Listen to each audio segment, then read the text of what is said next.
Hello everybody! Hello, welcome to another stream. Just want to make sure you can all hear me and everything's good on that end.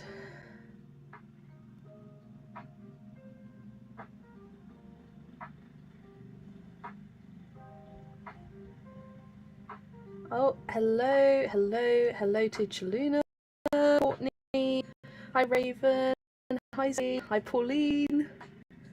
Sound and picture all good. We'd like to hear it. Oh, it looks delayed. Is that delayed? No, it's okay. I also managed to get my YouTube chat to be in light mode, as I was talking about last stream. The dark mode really bothers my eyes, and I finally managed to get it done. The way I did it was do a custom doc and have it linked directly to the chat. As I write that, you're all glitchy, it stopped that. Yeah, I saw it on my, because I've got it right next to me here. I saw it was like slightly delayed, the video footage, but it must have just been a bit of a brief glitch at the start there. But that's good that you can all hear me. Is the level of music good? I have it on 20 for my future reference.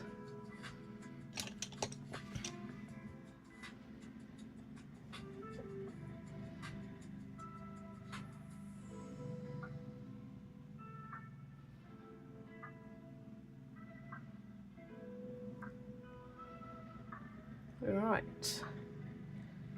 Anyways, we have this page to finish this tonight, and I'm not sure which part I'm going to start on. Maybe these little bits down here, because I can't quite decide what I want to do for their outfits just yet, and the colours, because I kind of don't want to bring in any more new colours. So maybe have one pink, one yellow, and that could work well, and have some red details on the dresses. Hi Polly, thanks for joining. And hi Husky. Lovely to see you. Not sure how long I'll be about for, as I'm just cooking dinner. Oh, what are you cooking for dinner, Zoe? I just had mine. I went ahead and cooked mine early. We just had Indian style chicken wraps. So all I did was heat up some bhajis, and oh, you got curry as well. All I did was heat up my bhaji, and then once my mum got home from work, which was 7, they heated up theirs, and my mum and dad ate theirs. Right, what pencils am I going with? I'm going to go pink for her outfit. And actually no, I'm going to do the shutters first. And I'll do the shutters a kind of almost darker yellow combo. So focus on the 2 darker pencils.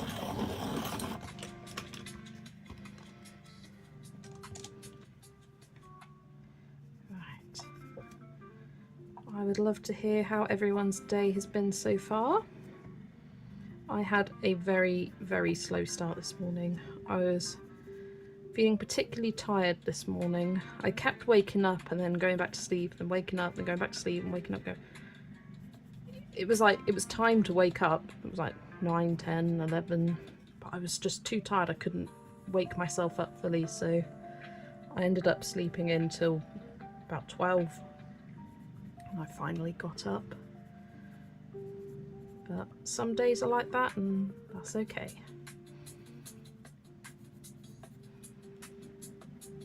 Hi KP, lovely to see you. Oh, and hi Steve.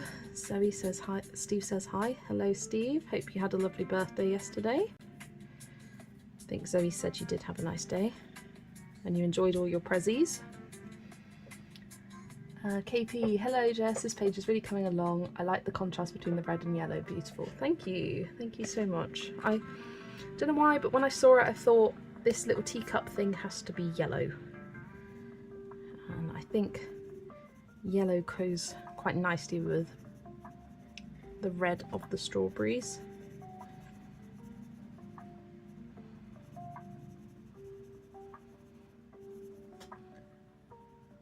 I don't always do such bright colour patterns as this, but it's nice changing it up.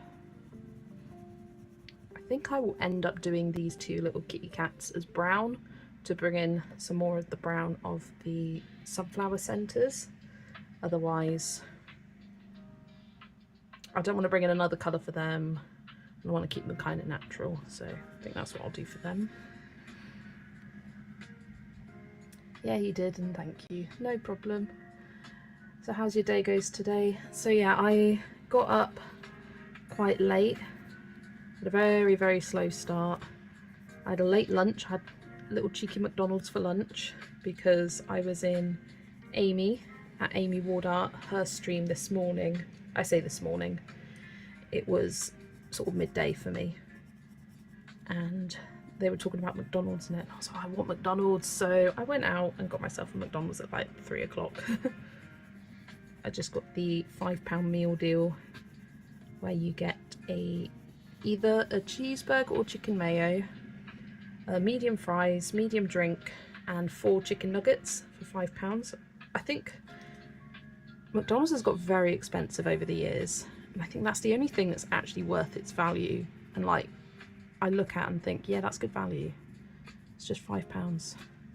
So I got a cheeseburger, the nuggets, fries, and for the drink I upgraded and did a Biscoff frappe, which was so yummy. It's one of my favourite drinks they do at the moment. I'm doing the sunflower page in Lulu, so I'm not going to be very chatty, but I'm here. Oh, is that in this book or a different one? Raven. Oh, hi Whitney, thanks for joining us.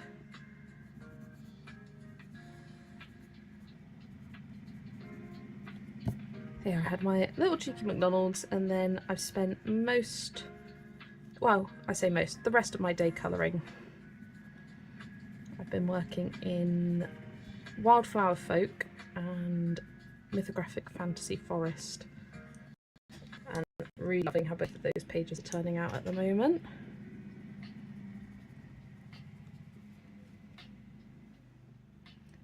Love the Biscoff frappe, anything Biscoff, and I'm there. I agree, Polly.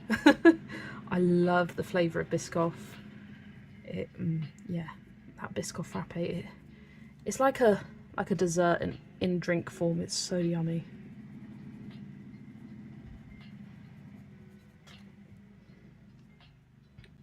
They're changing the menu again soon, doing a Jaffa Cake McFlurry. Ooh, interesting. Yeah, I saw the flurry flavour they have at the moment is Toffee Crisp, which I was tempted by, but I don't know. Ice cream midday for me. I was like, that's a treat too far. Often I'll get a frappe or a milkshake as my drink, because then it's like a free dessert, or you've already paid for the dessert.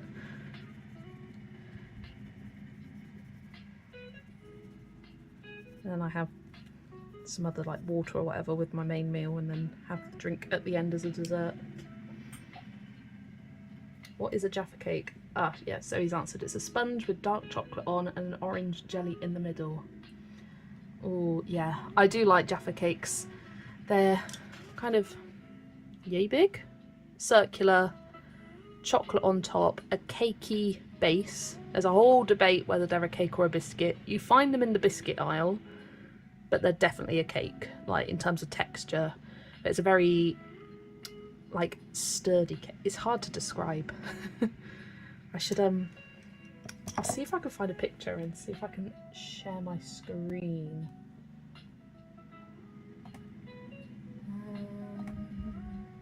How can I do this?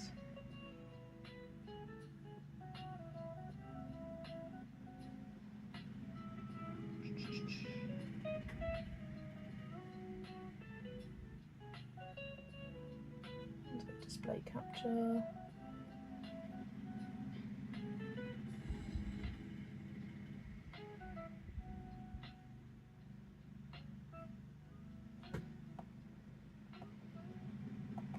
Let's find Jaffa cake.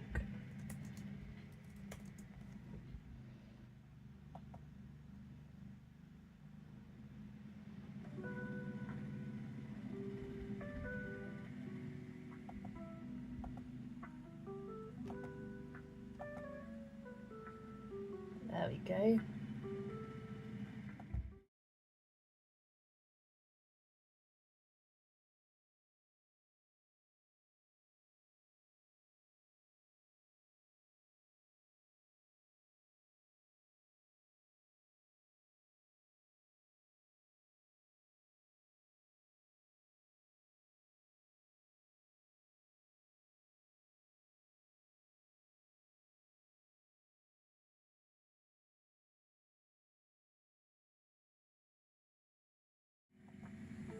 with a bit of like orange sauce probably in it.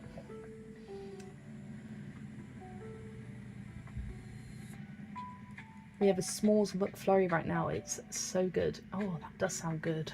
Like biscuits and chocolate, and yeah, I do love the sound of that. Hi Sam, thanks for joining. Yeah, I know McVitie's have confirmed they're a cake. Yeah, they're definitely a cake. I think they went to court about it, and yeah, it was like a big kind of debate in the UK. Is that a common UK dessert? I've never heard of it here. It's more of like something you'd have with a cup of tea. Like instead of a biscuit, you have a Jaffa cake, kind of like that. What is your favourite dessert cake or ice cream? I love ice cream, vanilla, taste original. Ooh. Favourite cake is probably... I love a red velvet. I do love a carrot cake as well. Or lemon drizzle, that's my favourite cake. And then favourite ice cream flavour is anything caramel, specifically salted caramel. Even though they're in a biscuit aisle, their reasoning with biscuits go soft when stale, whereas cakes go hard. Jaffa cakes go hard, therefore they are cake. Yeah, they went to court about it because something about the tax for cakes versus biscuits is different, and they wanted to save money on tax, so they made a giant one, took it to court, and showed that when it went stale, it went hard like a cake does rather than soft like a biscuit. Oh no, my sound went. Ah, that's because, yeah, I'll have to, sorry about that. I mean, you saw the image on screen anyway, and I was just explaining and showing that that was what it was. I will have to get it so I can do a display capture later. I'll tweak my settings.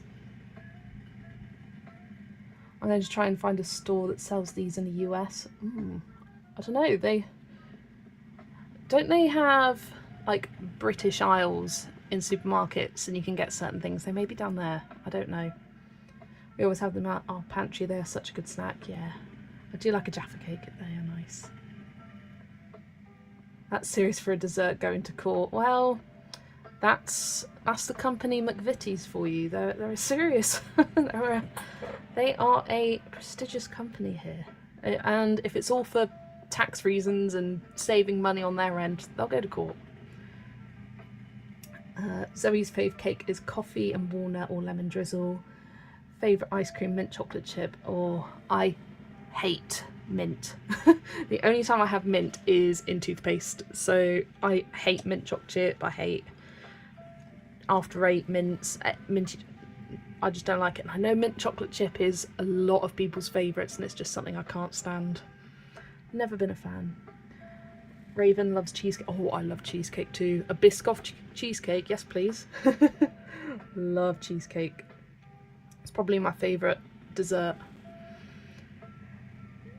Jess, you inspired me to break out my Black Widows and do a page in RJ Hampson's Mountain King. They are pretty nice to use. Lovely, glad you're enjoying that. Which page are you doing in Mountain King?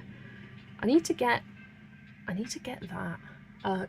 Get back into that book. I've coloured one page and I used Inktense and it was really fun. Activated with a alcohol marker, and so I need to do another one. I'm terrible at getting around to all of my RJ Hampson books because I do one as a project book, so I'm colouring in that every month and I don't find the time to get to the others as much. What is the best dessert in the UK? I mean local dessert. Ooh. I'm trying to think of just specific UK desserts, like British desserts. And I'm thinking stuff like sticky toffee pudding, trifle, like bread and butter pudding. Anything like spongy kind of pudding is quite British. All my other UK peeps, help me out. When you're sort of put on the spot and you're just like, what other British desserts are there? I know there's loads. Spotted Dick is a classic one. Genuinely a name of a dessert here in the UK. It is like a long log with fruit in it, and you often have it with custard. Oh yes, jam roly-poly, classic.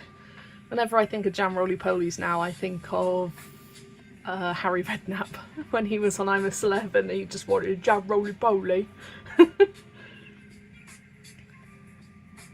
The last in the front half, it's a fun one. I'm aiming for a moody medieval thing. Yeah, that book is great for medieval pages, and I love the it's very like, I'm not even a Lord of the Rings fan, but it's very Lord of the Rings inspired, Mountain King. I like all the sort of mythical fantasy pages in that book. Don't know where it would place in my ranking. I will need to do a RJ Hampson rank and rate soon.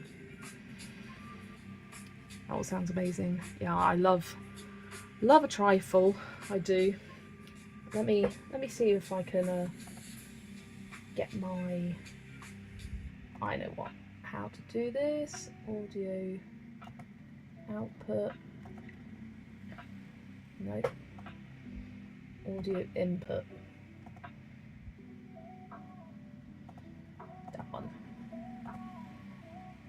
Okay, so can you hear me now? Hopefully you can. Let's have a search for British desserts.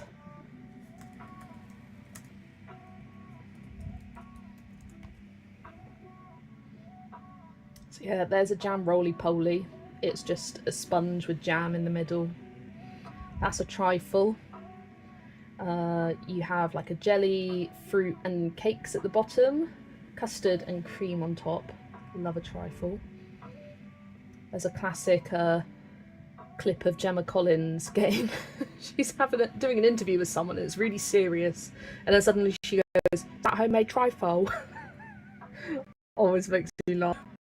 Victoria sponge cake, classic. Here's sticky toffee pudding. Like a bit of sticky toffee pudding. Oh, a classic English scone. Got some like Christmas puddings.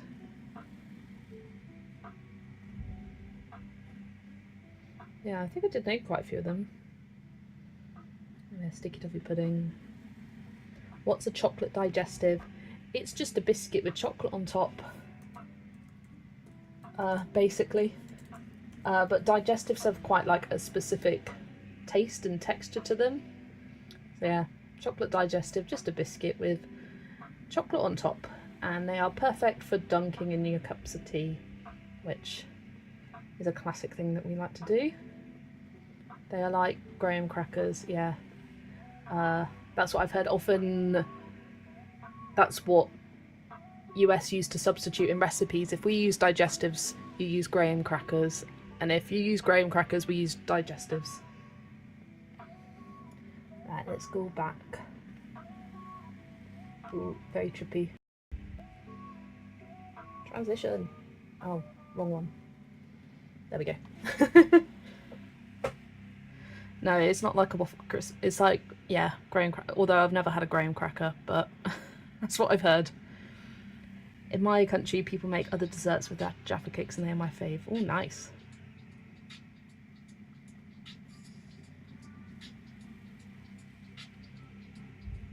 Our Smart Husky, you ordered Mountain King next day delivery, and now you're waiting 1 to 4 weeks. Have you contacted the seller? Because you should get at least a partial refund for that or something like that. Next day, and then it's, no, 1 to 4 weeks. That's not on, I don't think, anyway. I'd be annoyed at that. The pattern on them made me think of waffles, lol. Yeah, it's just like an imprint, like printed on sort of thing. I'm gonna do this handle before I completely forget it. Now I really want biscuits and Jaffa cakes and cake. But I don't really, I'm quite full.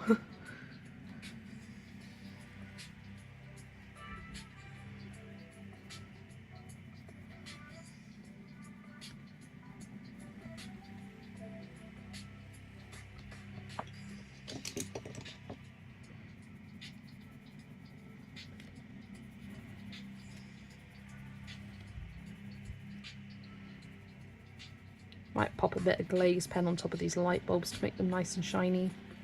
Got quite obsessed with using the Secura clear glaze pen recently, and using it to make shiny details. I think it's a nice added touch. Because to start with, I kind of didn't like how it looked. Like when you have just one random shiny bit on the page, but now I like it. Now I'm quite obsessed with it. Like, I've gone through a few Camila Angel Cova books and gone through and put the clear glaze on things like berries. It's a lot of fun on berries. I like doing it on windows, eyes occasionally. There we go. I think that pink top's nice and cute. Yeah, let's do these curtains pink as well.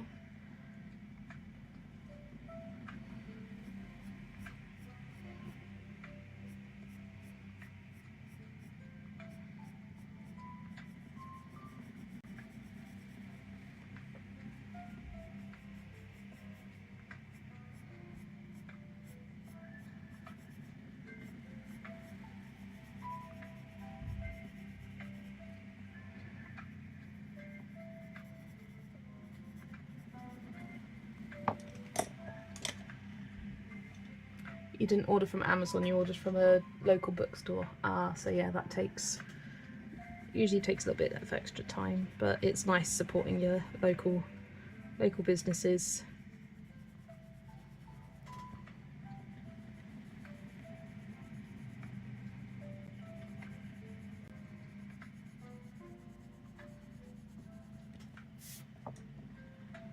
Here's more like pink.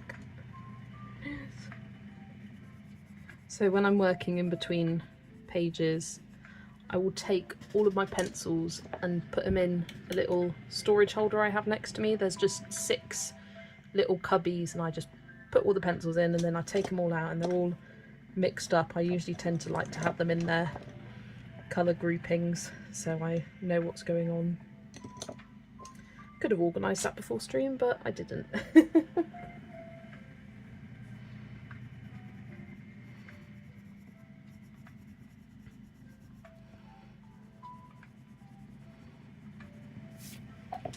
There we go.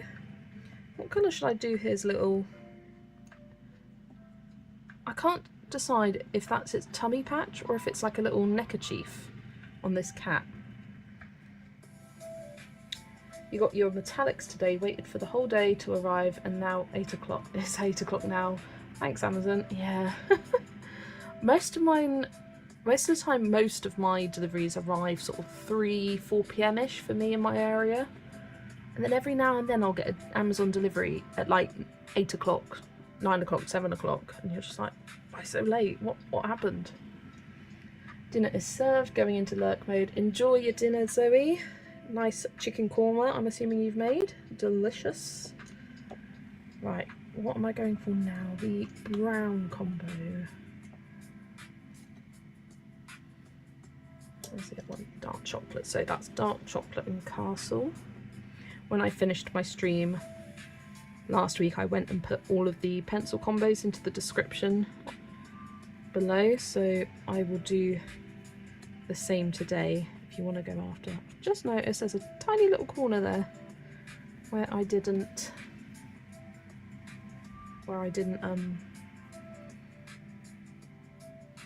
colour the strawberry. No, it's the curry I made us on holiday with broccoli and carrot in it, etc. Oh, yummy. That was a yummy curry. With a bit of peshwari naan.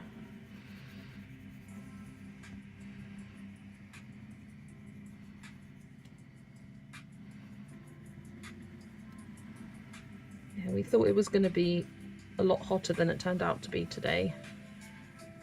So that's why we planned for the Indian wraps, because we like having curry on a Friday, but when it's hot, we're not in the mood to have a hot curry. So we have these, basically curry in wrap form. Get fajita chicken pieces and then do some onion bhajis in them as well to give it a nice bit of crisp and crunch with all different bits of salad inside. It was at the end of the shift for the delivery man. He works until 8 and I got them at 8. But he was glad to get to your house, that's for sure. And if you could have got there quicker, they probably would have wanted to. I like on Amazon when you can kind of track the driver and they're sort of like jumping around on the map outside where you live, and you think, why are you going that way when my house is right here? Why are you going from there to there to there? Like, they seem to take some funny routes sometimes, but that's the routes they take. It's probably already mapped out for them on a system or something like that. Hello, Told You Wood Colours. Hello, welcome in. Thank you for joining me on stream. I think he might be my neighbour, so it's a kind of awkward. so he finishes his round and then boom, he's home. Just parks on his drive and then chucks his parcel over the fence at you.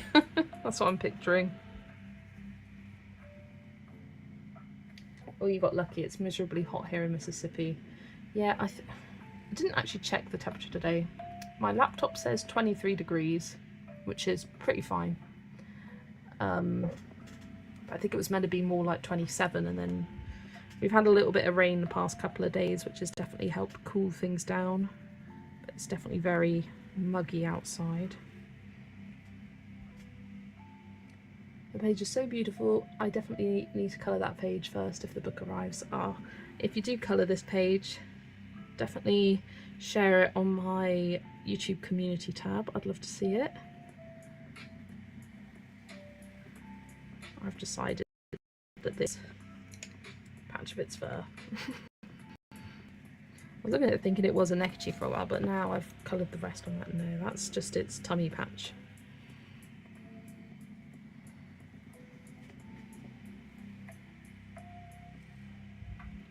Oh, hi Priya, thanks for joining us. The page is looking beautiful, thank you so much. Hello Lisa. Hi Jess and chat, I found your channel a few weeks ago and I love your calm, cosy and super inspiring videos. Thank you so much Lisa. That's comments like that always put a massive smile on my face. I tell you what, when I finished streaming on Wednesday, my cheeks were hurting because turns out when I talk on stream I kind of continually smile because I'm just happy. I'm happy to be here, happy to be streaming. Happy that you're joining me. And I got off and I was like, oh, my cheeks ache from all the smiling I've been doing. Good problem to have though. The humidity makes it feel suffocating. It's only 89 Fahrenheit, but you walk outside and instantly want to turn around and go back indoors. Yeah, we get the humidity, that's for sure, Whitney, here in the UK. And then you go inside and there's no relief from it, which that's where we really struggle, getting the relief from the heat in our homes. It just doesn't exist. It is still quite humid today. It has been the past few days. Like, you look outside and it's grey and overcast and looks a bit dreary, but then you actually go out and you're like, oh, it's warmer than it looks.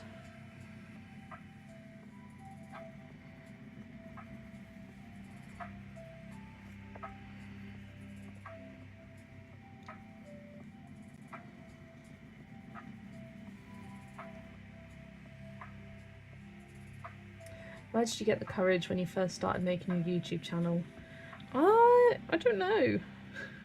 Because I said this, I think, in one of my other streams. If you asked me 5 years ago if I'd have a YouTube channel, I would say absolutely no way. I'm too shy for that. I wouldn't want to put myself out there. And yet here I am today. I used to hate listening to the sound of my own voice, but the way I edit my videos, I barely listen to my own voice. I just clip the sort of bits me taking the book in and taking the book out of frame. I don't do much more than that in terms of my editing. But I had been on Instagram for a couple of years and really enjoying posting on there and sharing pages with everyone there and doing buddy colours and whatnot, and I just wanted to share more, and I wanted to have that sense of community that people feel on YouTube. So I just took the plunge, thought, Worst can happen is I don't like it and I never upload again, but I did like it and I've been here ever since. I think I've been doing this since March of last year, I want to say. I think my first video I did was a February completed pages video, so that would have been in March, but I'm not sure. Oh, that's so precious to hear that streaming makes you so happy. It really does. I didn't expect to have this many people watching my streams, so especially my first one, I think I had a peak of 50 something viewers and I couldn't believe that.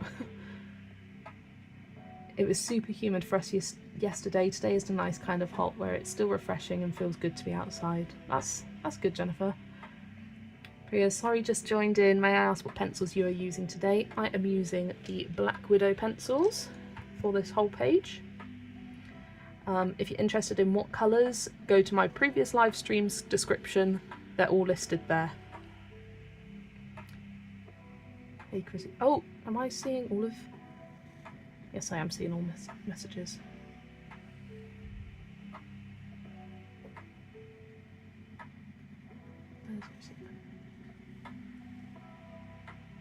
Did I not say hi to Chrissy? I don't know if I did. But hi, Chrissy. I was like, where's Chrissy? And then I scrolled up and I was like, oh yeah, there she is. Sorry if I didn't say hi at the start. Do I ever use acrylic markers? Thoughts? I do a little bit. I will show you something I've used alcohol markers for.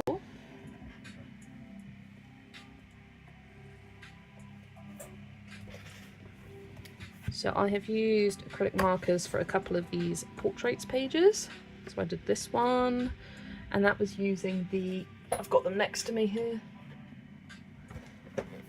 the Guangna acrylic brush markers. I got these from Temu. They have a nice range of colours to them. So I used them on that page, and I used them on this one as well. And I also used them to fix up the colours of his face because it looked really bad.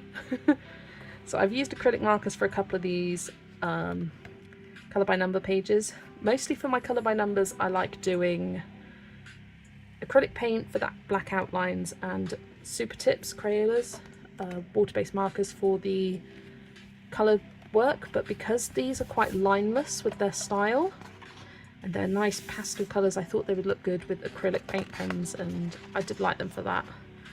But I still like using my water-based markers for the rest.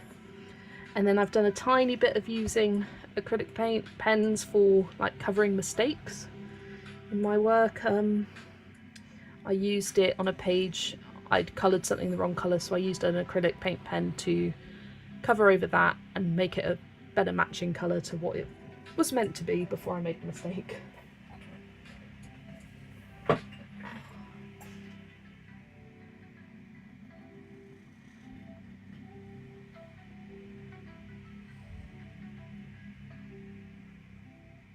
Oof, I wish I could say that. Told you with colours.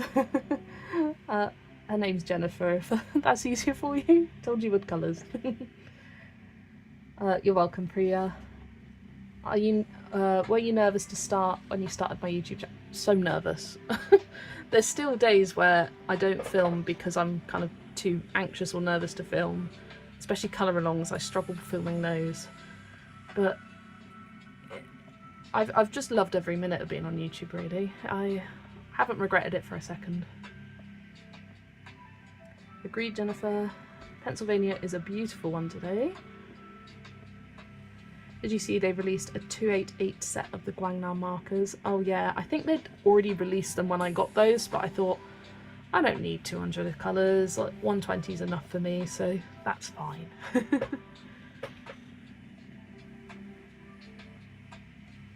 Do you enjoy using those markers? I have a set myself, but after using pencils for years, I somehow just find them too flat. They are, I think they're meant to be flat colours. At least, I think you can sort of blend with them a little bit, but it's difficult to, I haven't personally tried, but the way I use them is for flat colours, flat colouring, having that bold look to them, especially for the colour by number pages. The only thing I'll say is I've had a couple of them already dry out completely on me. I swatched them fine, and then when I went to use them a second time, I just couldn't. Nothing came out, and I've tried like rinsing it underwater, taking the nib out, putting it back in. Nope, nothing works. So that is a bit annoying, but hopefully that's only a couple of the colours and not a common theme throughout them. Hi Lil, thanks for joining me. I really enjoyed watching your Morgan O'Brien rank and rate earlier. That was a great video. I think I need to do mine soon. I had Erie go up today, and then I've got Johanna Basswood filmed, Camila Injalkova's prepped, and then maybe after that I'll do Morgan O'Brien's, so that'll be next month. I'm a little bit interested. Sorry, I'm asking some questions. That's absolutely fine, Husky. That's what streams are great for, the ability to ask questions and get them answered in real time. I saw them on Temu and saw that they had a huge set of 240. Yeah, they do have, they may even have bigger sets than that. Yeah. People like using them for colour by numbers, so it's nice to have the variety of colours. Thank you, I forget actual names, so sorry Jennifer. I do too. It becomes easier when you have known them for longer, sort of thing. Oh no, I better use them up before they dry out. Yeah, Priya, I don't know if that's just mine and like a bad batch or a bad couple of colours, or because I haven't heard of anyone else saying that theirs have dried out, but mine have. It's really annoying. What type of brand of camera do I use? I just use my phone. This is a new phone. This is the Google Pixel 9a that I got because my old phone, which I have currently dead next to me, this was a Honor 90 Lite or something like that, and this did great for all of my YouTube videos up until about a month ago, when I'm sure you noticed in my videos they were really jittery. It would seem like it would like zoom in and out like slightly and kind of jump around, and it was really bothering me. I was due an upgrade in September, so I thought I'm just going to do it now, whatever. And yeah, really enjoying using this phone. And I do recommend, if you're starting YouTube, just use your phone. Almost every phone camera is good enough, like smartphone camera is good enough to be able to film videos from. And I do all my editing, uploading, filming, all from my phone, so it's all in one place, really simple to use. Acrylic paint pens are great for fixing pages where you've made a mistake. I botched a page in World of Flowers and completely redid it with acrylic markers. It saved me from buying a new copy. Yeah, I will show you the thing that I messed up on. Where is it? Here it is.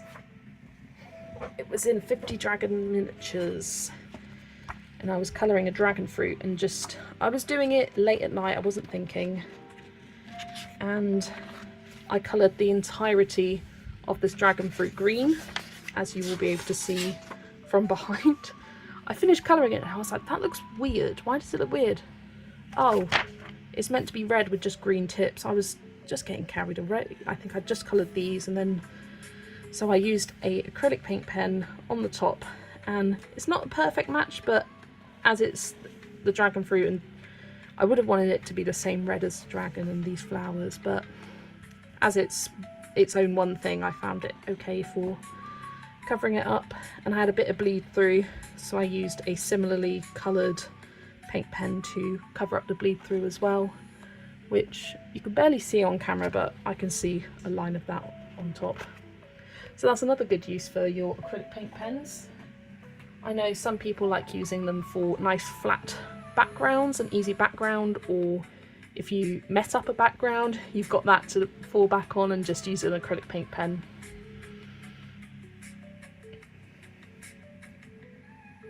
Glad you enjoyed it. I'm thinking of doing RJ Hampson next. Thanks for coming up with a great series. Oh, I've absolutely loved watching everyone's rank and rate videos. RJ Hampson, maybe the one I have to do after Morgan O'Brien, because I also have quite a few of his books.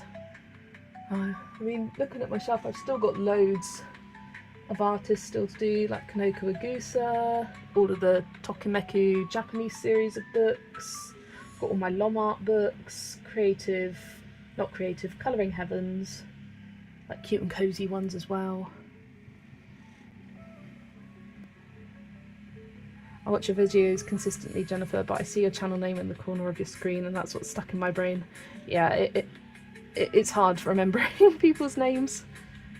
That's kind of why I always start with my videos with "It's Jess, aka Colouring Bumblebee," to remind people that my real name's Jess, in case you forget, which it is easy to do. For lighting, I have just a long, goes from there to there, LED strip. I don't know where it's from or what brand it is. My dad bought the light for me for colouring, and it's just kind of stuck above my desk, so it gives a good natural light to the videos. That was delicious, if I do say so myself. Glad you enjoyed your dinner, Zoe. And I'm so awkward. I want to create content, but I cringe when I hear my own voice on playback. Whitney, I used to do the same. I used to hate the sound of my voice. I still hate, we all hate the sound of our own voice.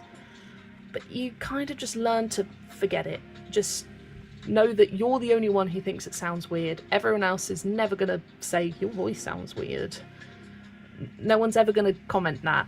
I mean, they might. But that's a them problem, not a you problem. Yes, I have an iPhone 8 and it works, haha. Yes, iPhones will work perfectly for filming videos on. The page looks beautiful, thank you. On camera I wouldn't have guessed it's a paint pen, thank you. Yeah, it was a great trick to be able to cover up mistakes I've made, so they are good for that, as well as the colour by numbers. My Lulu Mayo rank and rate will be up on Monday, yay! And Zoe uses her iPad to film, yeah. I do have an iPad, it is rubbish and I hate it. It's just old and the charging is very slow. But when I got this new phone, I got a free tablet with it, so that was great. And now that's what I use to watch all videos on it. Lil, I've just started our buddy page in Cottage Friends and experimenting with paint pens for some added detail. Really enjoying it. Ooh, that's nice. Yeah, paint pens can be used for like little dots of flowers or like highlights in trees. Say when you want to have a highlight on something but not it be bright white, paint pens are good for that as well. Ooh, I want a curry now, Zoe. Glad you enjoyed it. Got a night of editing ahead of me. Got to condense 6 or 7 hours of footage into 2-ish for the Weekend Whips vlog. Ooh, I don't envy you for that. That's kind of why I don't think I'd ever do a vlog, because the editing would drive me crazy. I like doing quick, all-in-one videos where I just clip out me moving the books in and out of frame. Hi Jana, hello, welcome to the stream. Thank you for joining us today, or tonight for me, today for you. Yes, still the day for you, isn't it, Jana? Do I have some Chibi Girls books? Are the pages good paper, good quality? Trying to think. Chibi books. I don't really have any Chibi Girls. The only one that's kind of chibi-ish is this one, and this was shown in my most recent haul video, and I've got a link in the description where I show that. In fact, we were talking about this book on Amy's stream earlier. And at the front of this book there are these little chibi girls which I have started colouring, but I saw this first on Zoe's channel and then Amy was like, I saw it on your channel and wanted to get it, so we've got a little train going of people inspired to get it. So these girls are kind of chibi like. Really like this book. Translated, it is the Flower and Cute Girls colouring book, and the paper's okay. It's nice and smooth. It's a lot thicker than Amazon paper, probably twice as thick. It's not super thick, but my pencils have worked quite nicely on it so far. I've used Artex and they lay down really nicely on the paper. So yeah, that's the only really kind of chibi girl colouring book I own. I'm not big into the chibi style, it's just not my style, but there are plenty of people that colour chibi girls. I love a long video, Zoe. Yeah, me too. And I know Zoe loves a long video too. Maybe after you're done with the rank and rate book series, you should consider doing supplies rank and rate. I find those videos so helpful and love to hear everyone's thoughts. Ooh, that is a good idea. I just recently did a video of all of my colouring supplies collection and how it's sort of grown over time. But yeah, I think that would be an interesting thing to do. Maybe in the middle of my book rank and rates have a pencils rank and rate. I don't really have enough of other supplies to do them ranked. Like, I just have the Ohuhu markers, and I use most of the same brands of, like, I use the Crayola Super Tips for water-based markers, but pencils, I could do a rank and rate for that. I'll add that to my video idea list. Jess, your voice is perfect. Oh, thanks, Jennifer. People say they find my voice relaxing, and I'm like, thank you. I think a lot of people just find the British accent in general relaxing, especially for Americans. They find they like a British accent, whereas for us it's just every day. It's all we know, really. They might maybe chuckle. Thank you for the encouragement, Jess. You're welcome, Whitney. Oh, hi, Choco Panda. Is that right, Choco Panda? Thanks for joining us. Thank you, thank you. I sound like a kid and I'm 32 years old. I cringe when I hear my voice in some videos, so I never make videos. Raven, I look like a kid. So don't worry. And I appreciate my young face. I'm 26, so in the colouring community I am one of the youngest in the colouring community. But I do have a young face. When I tell people I'm 26, they're like, really? They think I'm more in my teens. That's okay. Great tips for using the paint pens, thanks. You're welcome, Priya. Glad we could help you all. Is it Friday for me? Yes, it is Friday, 8:18 p.m.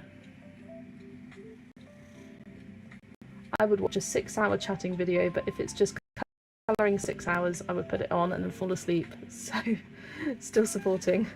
That's a nice way of doing it, actually. I can't do just video set to music personally, so when I do my colour alongs, I like to chat whilst I do it, because I think as a content creator, as a YouTuber, it's important for us to make content we would want to consume ourselves. Because if you want to watch it and you would want to watch the videos you're making, then other people will too. And I think that's important, of staying sort of true to yourself and being your own kind of content creator rather than just following everyone else. Do I have any Camilla de Erico books? No, but I do want some. I really want the Flights of Fancy book. There's so many really cute bee pages in there and I just love them. And I also want the new Catitude book. They're both on my wish list and I will get them eventually. Probably towards the end of the year, something like that. I think they're so cute and I think they'll look great with lots of watercolour for the backgrounds. And now I've got watercolours, I'm more inclined to actually colour in them, but I have appreciated and loved her art style for a while. I just never been inspired to get one until recently. It's a bit of both. Oh, and bit of both music and chatty, yeah. I like videos which are a mix, because if you don't like the music, all you got to do is skip it. And what was it, Amy was saying today, that if you don't like chatty videos, you can just mute it and put your own music on. Like, it works both ways. I don't yell in the mic. I try not to. Sometimes if I get excited, my voice gets louder, but don't we all when we get excited? I also hate my voice and sound like a child, lol. I'm sure if you guys filmed your own videos and put them out, no one would say you sounded like a child, and you'd sound absolutely fine. It's a good problem to have. Yeah, when you're young, when you're in your teens, you don't wish to look younger for your age, but when you're past your teens and in your 20s, you're like, yep, thank you, look young for my age, and it only gets better as you grow older. Do you find people on YouTube that do yell in the mic, Chrissy? I've been told I sound like Minnie Mouse, especially when mad.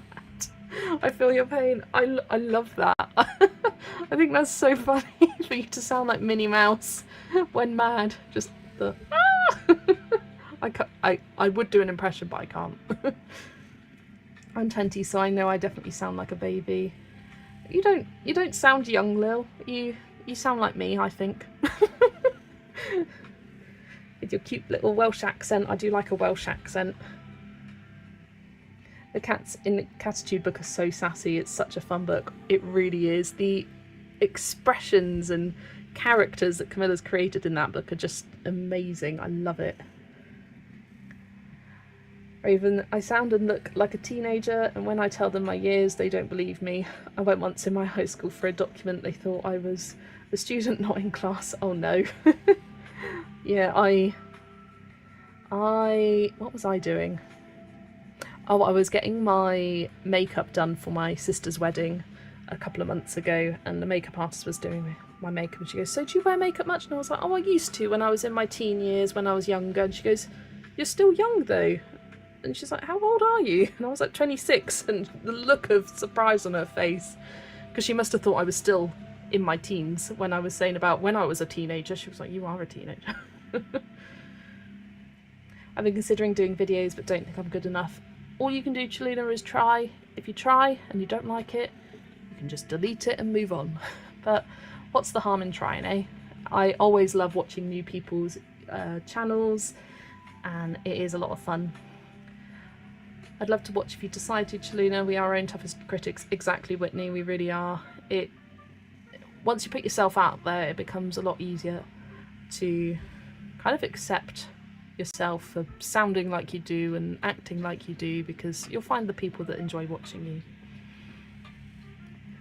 How you guys manage to get so many pages done in a good month? I do like 5. Lots of people only get 5, 6, 7 pages done in a month, so don't put yourself down for not getting as many pages done as other people, because I could look at myself and say, well, I'm not doing 60 pages like this person, and I could look back on previous months and go, oh, I did 20 this month and I did 50 that month. There's no point comparing the amount you do. You've got to just do what works for you. I myself have quite a lot of free time, and I can just sit at my desk all day and colour, whereas other people can't do that, and that's completely okay.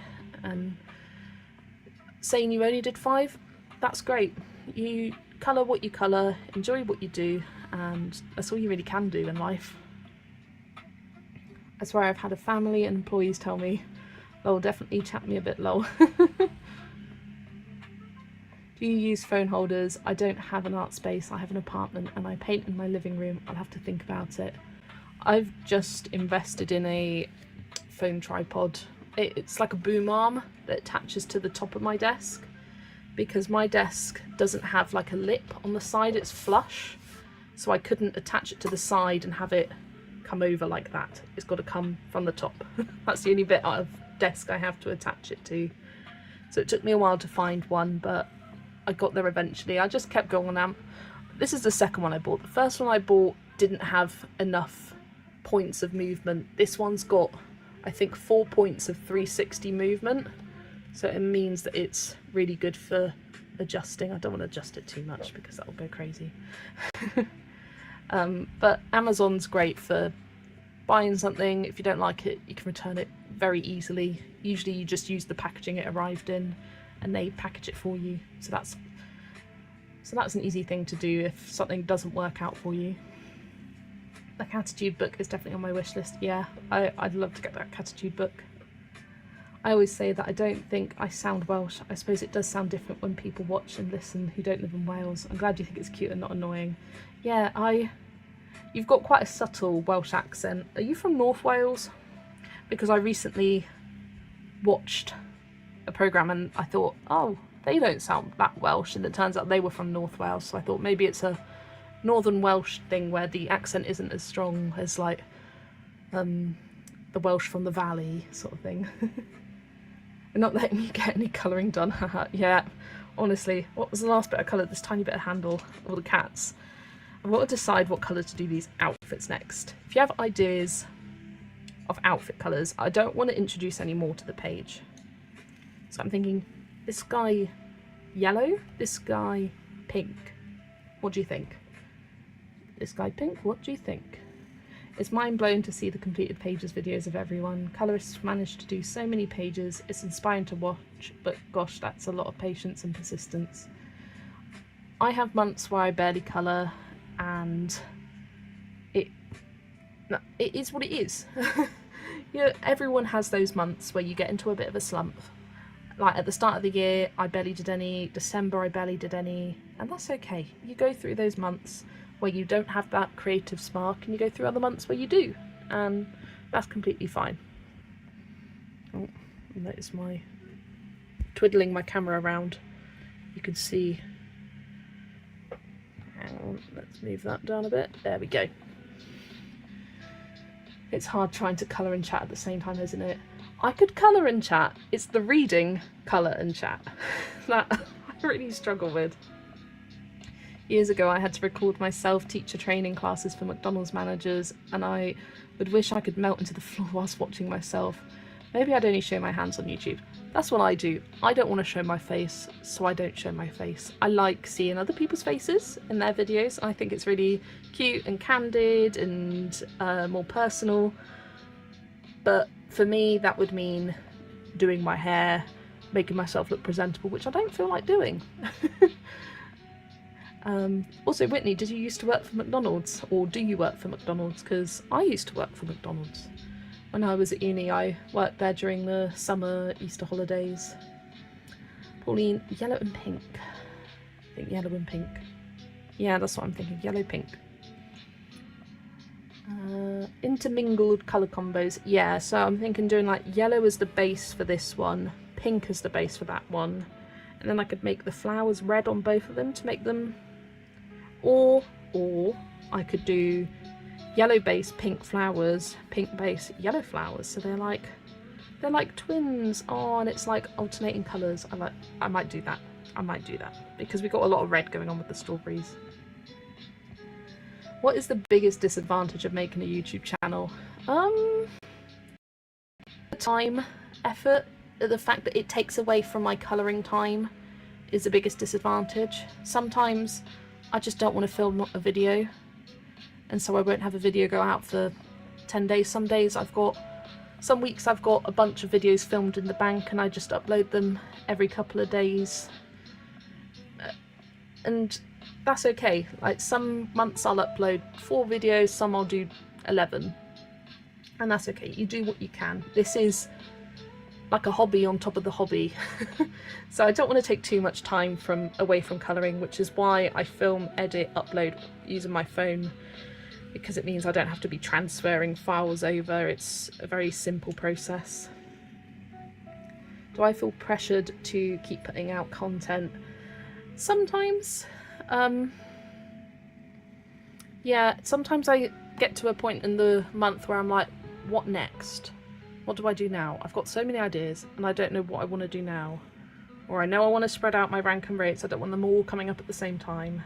What do I do now? And you kind of feel that pressure of, oh, what should I do next? But I just try and forget about that. Just if I don't know what to film next, I don't film anything next. I just move on to the next one, give it another few days wait, and that's okay. Like, you don't have to be uploading on a schedule.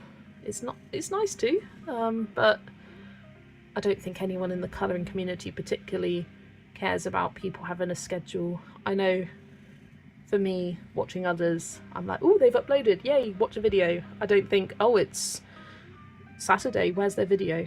That's just me personally. Need to glance and colour whilst answering, hee. Yeah, I do.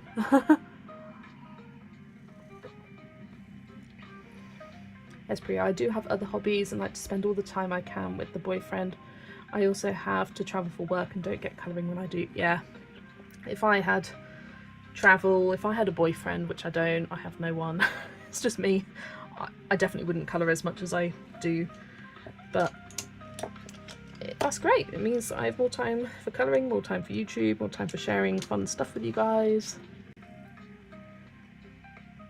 I'd watch your hands on YouTube, Whitney. Yeah, I'd watch you, Whitney. I did. I was a field training consultant for McDonald's before I started having children. I am a stay-at-home mum now. Did you enjoy it? I genuinely didn't mind it. A lot of people hated being at McDonald's, and for me it was a good job for the time, but, and there's a big but, I wouldn't go back. Now that I've left, I wouldn't want to work there again. I was there for about 3 years, and I specifically worked there during COVID. So I was part of the team that was there the first day we opened after COVID, and oh my god, the queues were insane. But it was a really interesting experience to have, being like, oh, remember when COVID and everything was shut, then it all reopened and it was insane, crazy queues. Yeah, I was there, taking the orders. I did a lot of the drive-through order taking when it was COVID times. They just kind of had people in their stations and kept them there during COVID to sort of stop intermingling. There were lots of perspex screen dividers, and for the people ordering on drive-through, their seats, you were ordering within the restaurant area and you had these screens. You were basically boxed in and sat in a box. In fact, I brought in a stool so I could sit in this box and just took orders on my headset. Loved it. I would be like so jolly. I'd be like, hello, what can I get you? So I didn't mind it. I was also a little bit older than all the other employees at McDonald's, which was nice. I had a bit more life experience behind me.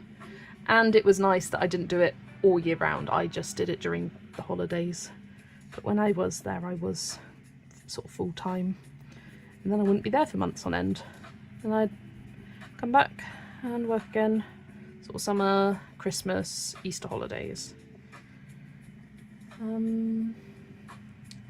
I would do the one on the right yellow since it's surrounded by the pink. Oh dear. And the left I would do pink. Well, that's too late now. The one on the left's the yellow one. Oh, you're from South Wales, Lil, but I'm not from the valleys. I don't know why I feel the need when the valleys. It's like the only kind of Welsh thing I can do. I'm from a little town outside where we don't sound as Welsh and are a bit more bearable to listen to. Welsh is actually my favourite regional accent in the UK. I love a strong Welsh accent. It's my favourite. And then outside of the UK, my favourite accent's Australian. I don't know why, they just are. I just think they're fun. Other hobbies and life in general keeps everyone busy, so I can't imagine how they manage so many pages. Not complaining at all, it's great to see the pages. Honestly, I will get to the end of the month and tally up all my pages and be like, how did I colour that much? Or I'll feel like I had a terrible few weeks of colouring, and then by the end I'm like, oh, I've done so many pages. When did that happen? But I just colour every day and do bits on a page every day, and then by the end of the month I've got a bunch of different whips on the go, but they're quite easy to churn out during the last week or so. Oh, hi Yana! Grandkids are having lunch and watching TV tonight, so I thought I'd pop in and say hi. Hello, thanks for saying hi. What are the biggest advantages of making a YouTube channel? Honestly, the little serotonin boosts that I get every time someone leaves me a nice comment, that's my favourite part, and I think the best part of making a YouTube channel. It really does make me smile, and I blush a lot reading your lovely comments, and just that ability to be able to share this hobby and passion with other people who have the same passion as you, because I don't have anyone in my life that understands colouring, so I have everyone on YouTube and Instagram and in this lovely community where we all share together. So that's what I love most about having a YouTube channel. Channel? I just read Yana's name, so I was like, Chana? Oh. Words are hard. Words are hard. And hi Dawn, thanks for joining us. Lovely to see you. Hope your day's been okay. Understandable. I bet that was madness during COVID. I wouldn't want to go back either. I lived out of suitcase most weeks and miss being home. Hotels get old really fast. Yeah, that first I bet the first going to a hotel is really exciting. One of my friends, she has done a couple of sort of visits, and she was like, the first time I went to a hotel was so exciting, being like, I'm here for business rather than pleasure. I've never done anything like that. My jobs have never required me to go out to different places in the UK, but yeah, I bet you just want to be at home and want to have that normal life. I can imagine how that gets tiring quickly. What do you do now? If it's out already, if not, no worries. No answer is completely fine. I am a carer now, so I travel to different people's houses and give them care. Like washing, dressing, helping them prepare meals, things like that. It's different for every client. Polly's got to go. Have a good evening, everyone. Your page is looking great. Thanks for joining us, Polly. Lovely to have you here. Personally, I get mentally exhausted after colouring, say 5 to 6 pages, even though I love colouring. Wonder if it happens to everyone. Not a slump, just mental exhaustion. Yeah, that's why I like having those pages like colour by numbers, to just switch my mind off, still have the joy of colouring and putting colour to paper, but not having to think about it. And I like varying full pencils pages like this, cutesy ones, more realistic ones. I like the variety with my colouring, being able to base with alcohol markers, do a whole page with alcohol markers, and that helps me colour a lot more than I would say if I just used pencils on every single page. Hi Amy, good morning, good morning. You woke up. What time is it for you? About 7:30 in the morning? In the future, Saturday morning. I'm glad you were able to join us, Amy.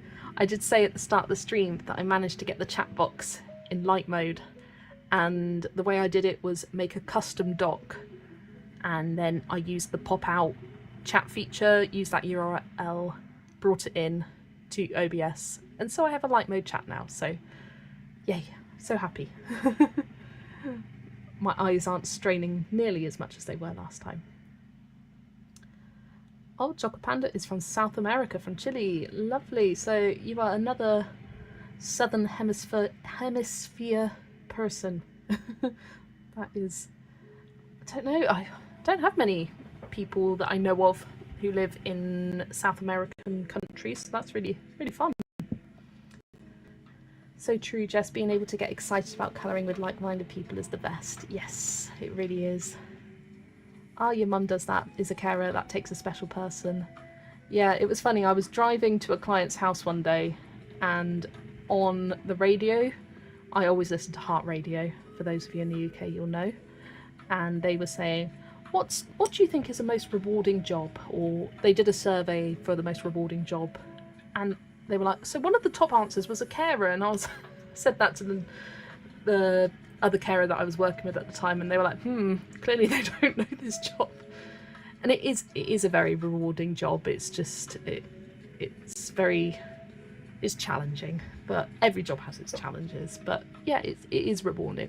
And you've got a great purpose of going into people's houses and knowing that you may be the only person they see all day, and that is rewarding, I think.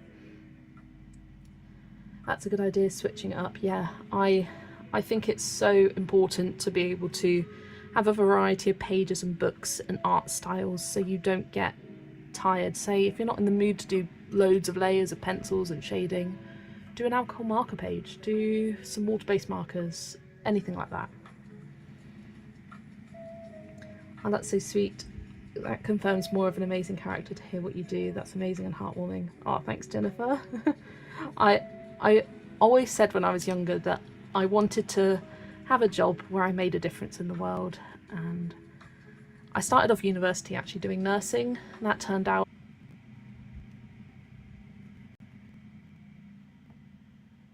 okay. I'm back.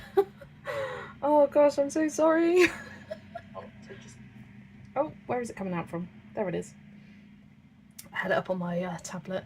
Oh gosh, can't believe I actually did that. Let me get my music back on. And then of course my laptop decided to update itself when I plugged it back in. It just all went black and I was like, no, damn it. Right, I do need to just do a little something here to get my chat back. So bear with me 2 seconds with my chat. I need to pop it out and then get it docked.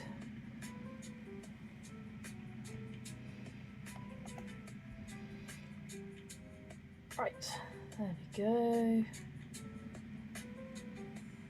There's my options, there's my options. Pop out. Copy that.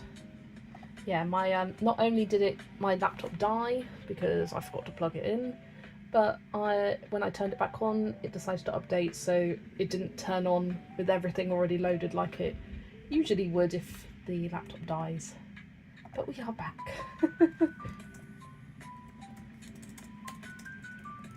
Chat URL. There we go. So I can get rid of that checkbox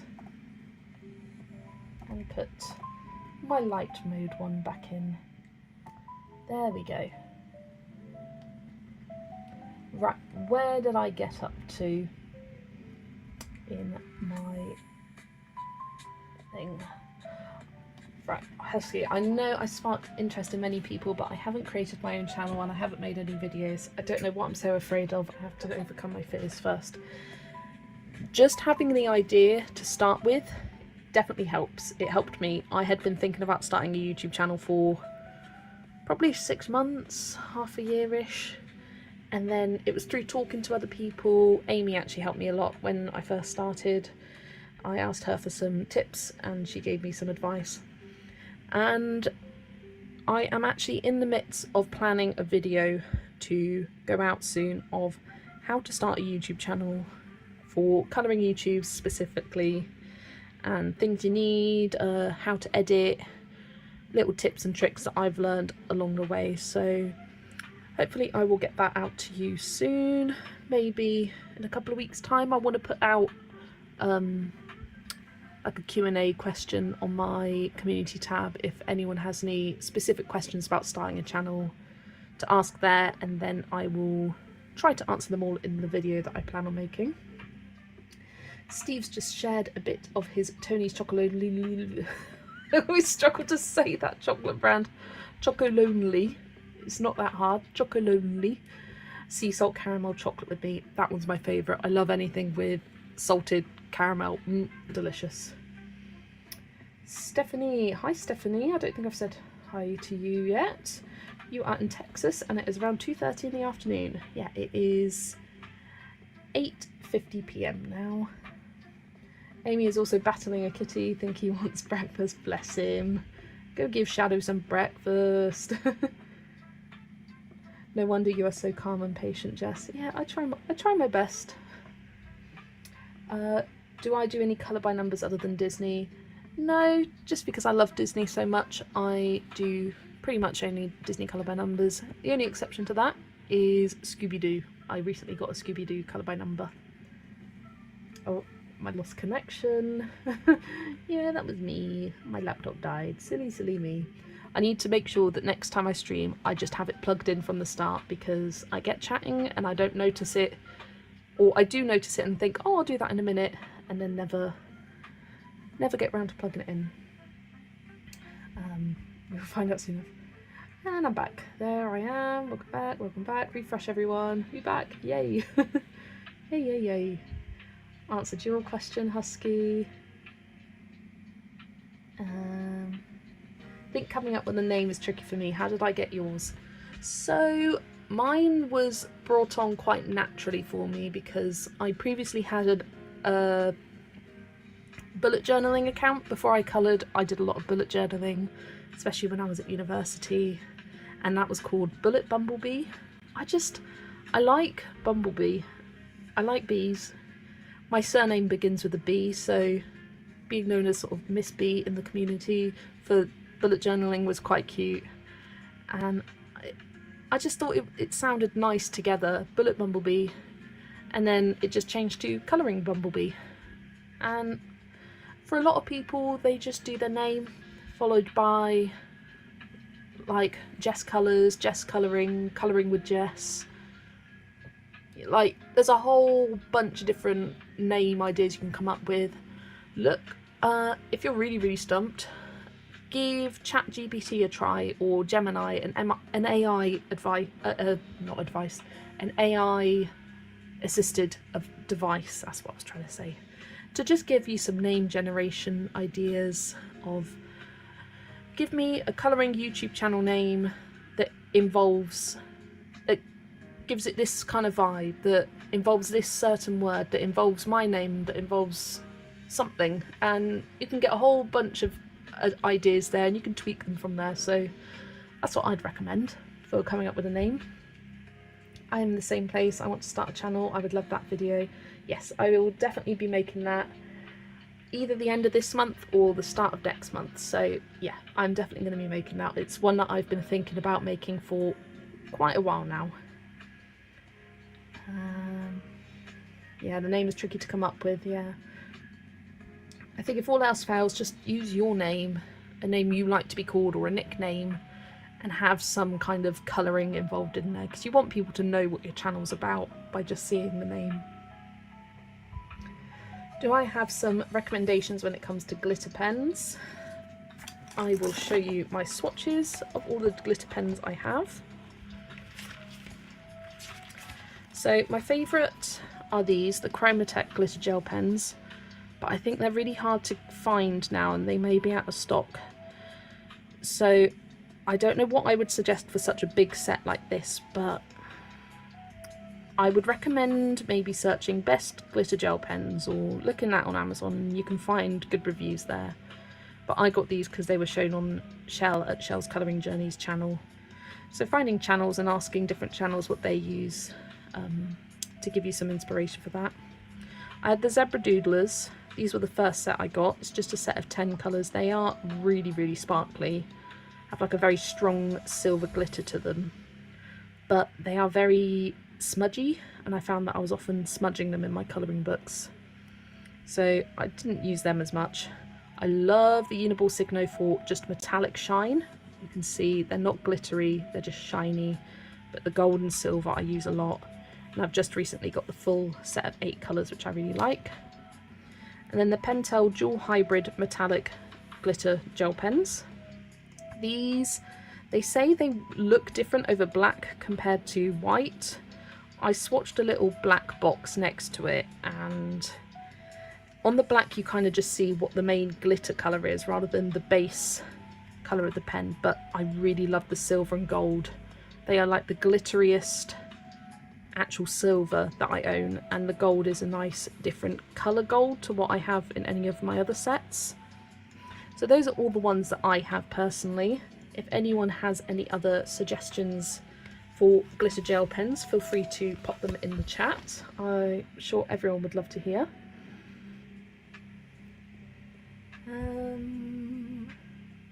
What does everyone think of Chaluna Crafts for me? That's a really cute name. I like that. Chaluna Crafts. I like the alliteration with it. Have you also been able to get a needle bees? A needle bees? I'm not sure what you mean, Husky. Do you mean like a felt needle thing? I have all sorts of bees around me. I have this little rubber bee here. I've got, one second, my little bee Husky that Zoe gave me, which wears this little bee outfit. I think it's not a Husky, it's a Shiba Inu. That's what I call it, Shiba Inu. I think he's so cute, and he just sits on the top of my shelf with all my colouring books. He keeps guard of them, make sure nobody steals them.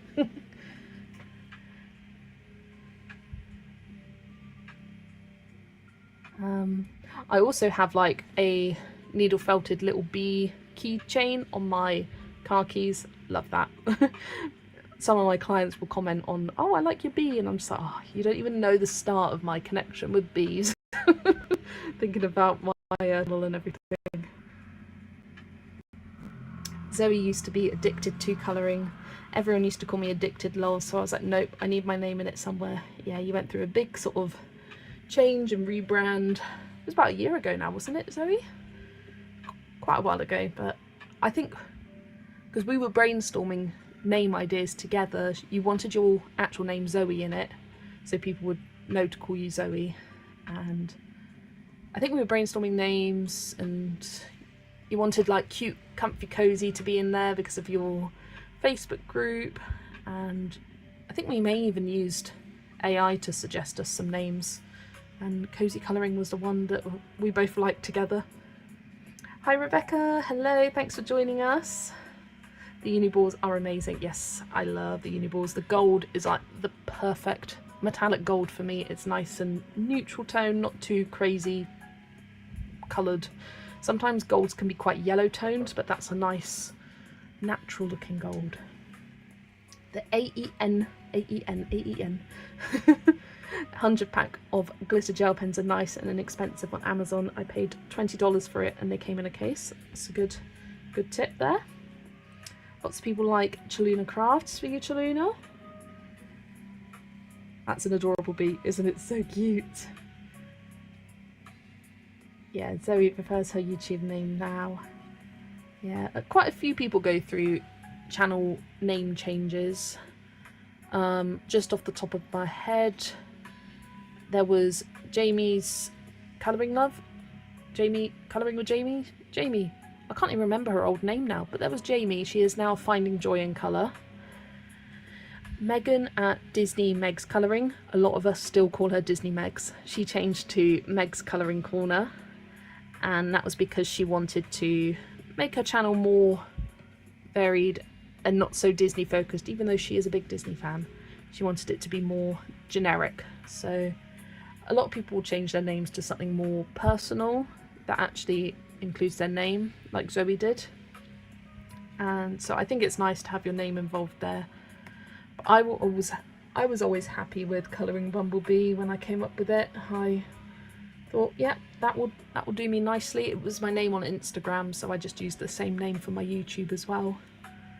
And I don't mind if people call me Bumblebee. I think it's cute. But yeah, Zoe, I can imagine being called Addicted is a bit weird. Right, let us carry on colouring.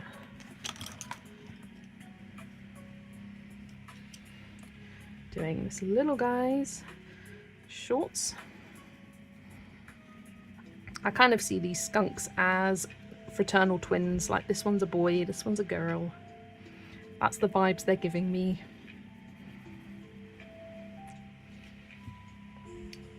My real name is Trini. Oh, I thought I recognised your profile picture. Do you have two separate accounts, Trini? Because when you come up on my YouTube comments, it's always Trini. Am I saying it right? That's how I say it in my head. But yeah, I was like, I don't remember having a smart husky, but I recognised your profile picture. So yeah, there we go. That's how. Yeah, it wasn't the best.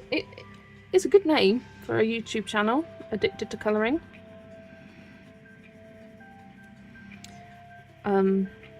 Maybe you changed it because you weren't so addicted. Obsessed rather than addicted. Liking colouring. Enjoys colouring. No longer addicted. I'm addicted to colouring, that should be my name. Honestly, I get a bit angsty if I've been out for too long and I think, oh, I could be at home colouring right now, but no, I'm out. I use Raven because it has the most meaning in my life. It's my family's last name, meaning sort of like a house crest, you can say. My dad's and my favourite animal, so I always use it. Yeah, I think Raven's such a cool name. And you can create some nice like branding and imagery, that's what I meant to say, around it, with the kind of picture of a raven. My cousin's best friend was Tu, Tayu? Maybe Tu. I'm not sure if I'm saying that right. I don't know why this chat turns my name into Husky. Ah. Yeah, that is odd, because whenever you comment, it always comes up with Trinu. Maybe because I know YouTube changed it, where it used to be your YouTube handle was your name and you couldn't change it. So there were a lot of old channels that had like very specific names. Like you couldn't just be Jess, you had to be Jess76539928 because there were so many on the platform. But then they changed it where your channel name could be anything you wanted and you could have double ups with other people out there. So you could have 5 different channels with the name Jess, but the actual unique handle is something different. So maybe it's something to do with that, Trinu, where your name is Smart Husky, but your handle is Trinu, or the other way around. I don't know how things work, I just guess. That's my theories.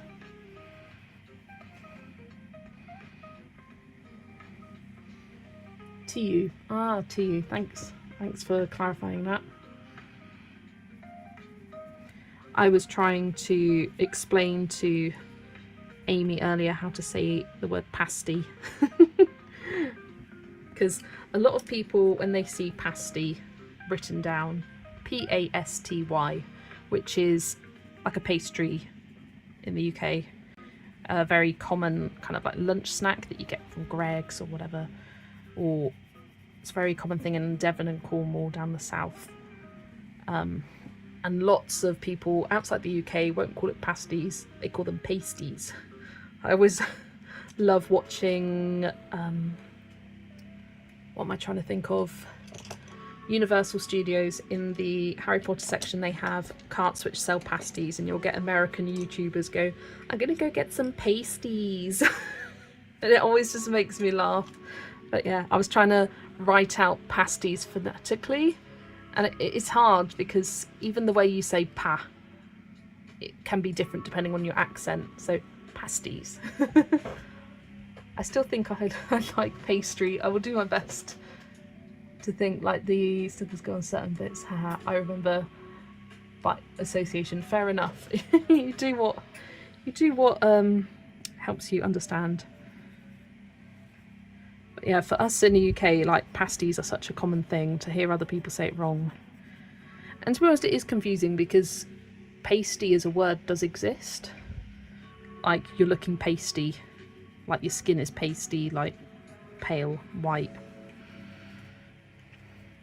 I've decided to make this top underneath the dungarees a nice pink with some white stripes. Thought that was cute. And I'll do some pink flowers as well. English as a language is just weird, yes. Specifically English place names, because you'll have one way of pronouncing a place, like the ending of a word will mean one thing in one area and something different in another. I like there is 2 places spelt the exact same, Gillingham and Gillingham, but one's with a hard G, one's with a soft G. And I had a friend at uni who lived in Gillingham, and lots of people would go, you mean Gillingham? You live in Gillingham? No, I live in Gillingham. They're 2 different places. One's in the southwest, one's I think in the east of England. Different places, spelt the exact same, but pronounced differently. Why? Who knows? For just confusion. And you get names which just don't make sense.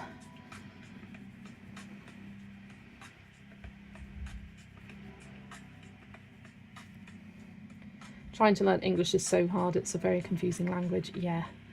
If we had rules and the rules made sense for across all words and grammar and situations like that, it would be fair enough, but no. They have to make exception words.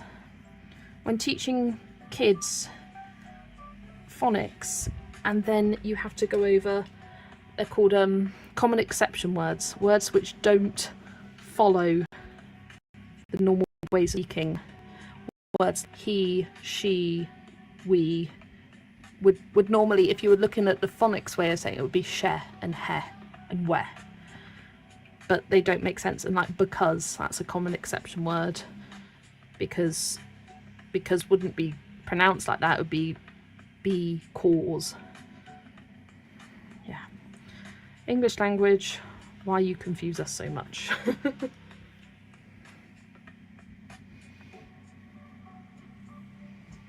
Oh, hi Yolanda. Hello, welcome to the stream. Don't worry about being late. You missed my little mishap earlier, just about like 10 or 15 minutes ago, where my laptop died and the stream cut out. So you missed that, joys. But we are back now, back to normal. Alright, BRB about to make a coffee. You go ahead, Amy, enjoy your coffee. Try German, believe me, it's much harder. Yeah, German has some crazy names in it. But when I learned German at school, because I did it like year 8, year 9, I was told that it's quite a phonetic language. Like you say things how it's written. So I've tried to use that kind of understanding when I'm reading German book names. But there's some things which are just hard. Oh, Yolanda will understand my reference to this one. Mein Spaziergang durch die Jahreszeiten. She was teaching us how to pronounce it. I'm not sure how well I did it then, but I always just try my best with pronunciations with different languages. I think that's all we can do. How did I get my hobby for the first time? What was my first colouring book? My first colouring book was Magical Jungle by Johanna Basford. And I went to a shop one day, a common store in the UK called B&M. It's basically like a bargain shop. Get lots of cheap different things in there, huge variety of products. And I just saw Johanna Basford's book sitting on the shelf. I flipped through it and went, this is really cute. And I'd recently seen a couple of posts and videos about people colouring, and I thought, that sounds interesting. Let's pick it up, give it a go. Bought a very cheap set of pencils, recommended on Amazon, and never looked back. And just, it grew from there. I thought, what's the harm buying one book? It was £5, really cheap. And I ended up absolutely loving it. And that one book has turned into over 200 now. English was hard as it is. I can't keep up with the modern day Gen Z lingo. I am so lost. Yeah. I can't keep up with it, and I was a teenager not that long ago, so how has it changed so much? Stupid things like making a heart is now with your fingers, and I hate that. Weird different slang terms. Yeah, don't get it. Talking to my daughter is very different. I don't understand what she's trying to tell me with this new lingo. Yeah, seeing videos and going, oh, this is new slang, and I'm like, what does that mean? It makes you feel so old, and I'm not old, I'm 26. I live in Michigan in the USA, and pasties are a staple here, especially in the upper peninsula because of Cornish miners that brought them over here. Interesting, Angela. So, do you know that they're called pasties, not pasties? Do you then teach other Americans how to say it properly? That's really interesting. Because you get that in a lot of places in America. Like, there's certain counties which have a lot of German influence, not counties, states. I'm confusing it with England. Some with more English influence, some with more Spanish and like Dutch influence, depending on who came over and colonised it first. I sing in a rock band and never listen to recordings from gigs, hate my own voice, but people seem to enjoy it. That's the thing, Yolanda, like, you're your own worst critic when it comes to your voice. I live in Switzerland right now and trying to learn German, but I think I'll need 20 years. And it's even harder in Switzerland because they have a slightly different kind of German, don't they? Like, it's not pure German, it's like Swiss German. It's majority the same language, but they do their differences, don't they? learning languages as a child is easier than an adult. Yeah, absolutely. I was quite good at French and German at school, but it's already completely gone from my brain 10 years later. I could barely tell you a sentence in French. I did French GCSE. I used this new slang just to annoy my kids, lol. Is it working? I love the Dutch accent. Yeah, I like a Dutch accent too.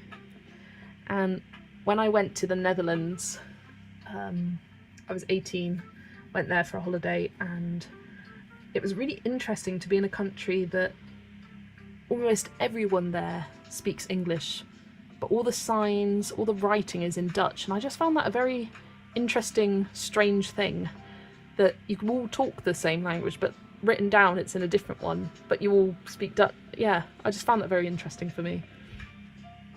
It must be nice knowing two languages. I think it's such a great skill to have. Whenever people apologise for bad grammar or saying things weird, I'm like, no, you go ahead. I couldn't do it in another language, so you're already doing better than me. My oldest says bruh constantly and hates when I say it. I say bruh occasionally.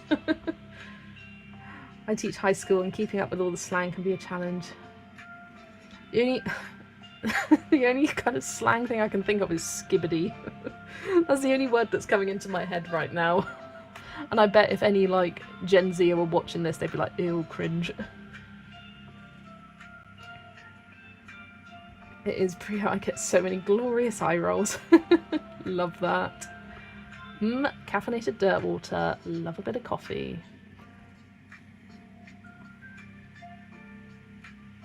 In CH, because they speak both. Oh, in Switzerland, because they speak Bern German and you need to learn original German first, it's so hard with communication. Yeah, I can imagine. Whitney, try bruv next time. What you doing, bruv? Am I doing a background to this page? Nope. I am someone who likes to embrace a white background. Let me just grab my green pencils to do the leaves on here. Oh, I've lost my chat. There it is. My mum is from a German farming community in northern Michigan, so I grew up knowing how to say it. I do try to teach people how to say it. Yes, Angela, doing the Brits work. Love that. You can go to Universal Studios and order a pasty from the pasty cart and be like, I want a pasty. And they'll be like, yes, you get it. Whitney's kid is only 8 and he's embarrassed by me out in public. But that's a parent's job, isn't it? I'm embarrassed by my mum and I'm 26. She will never stop embarrassing me. But that's what parents do, and that's okay. First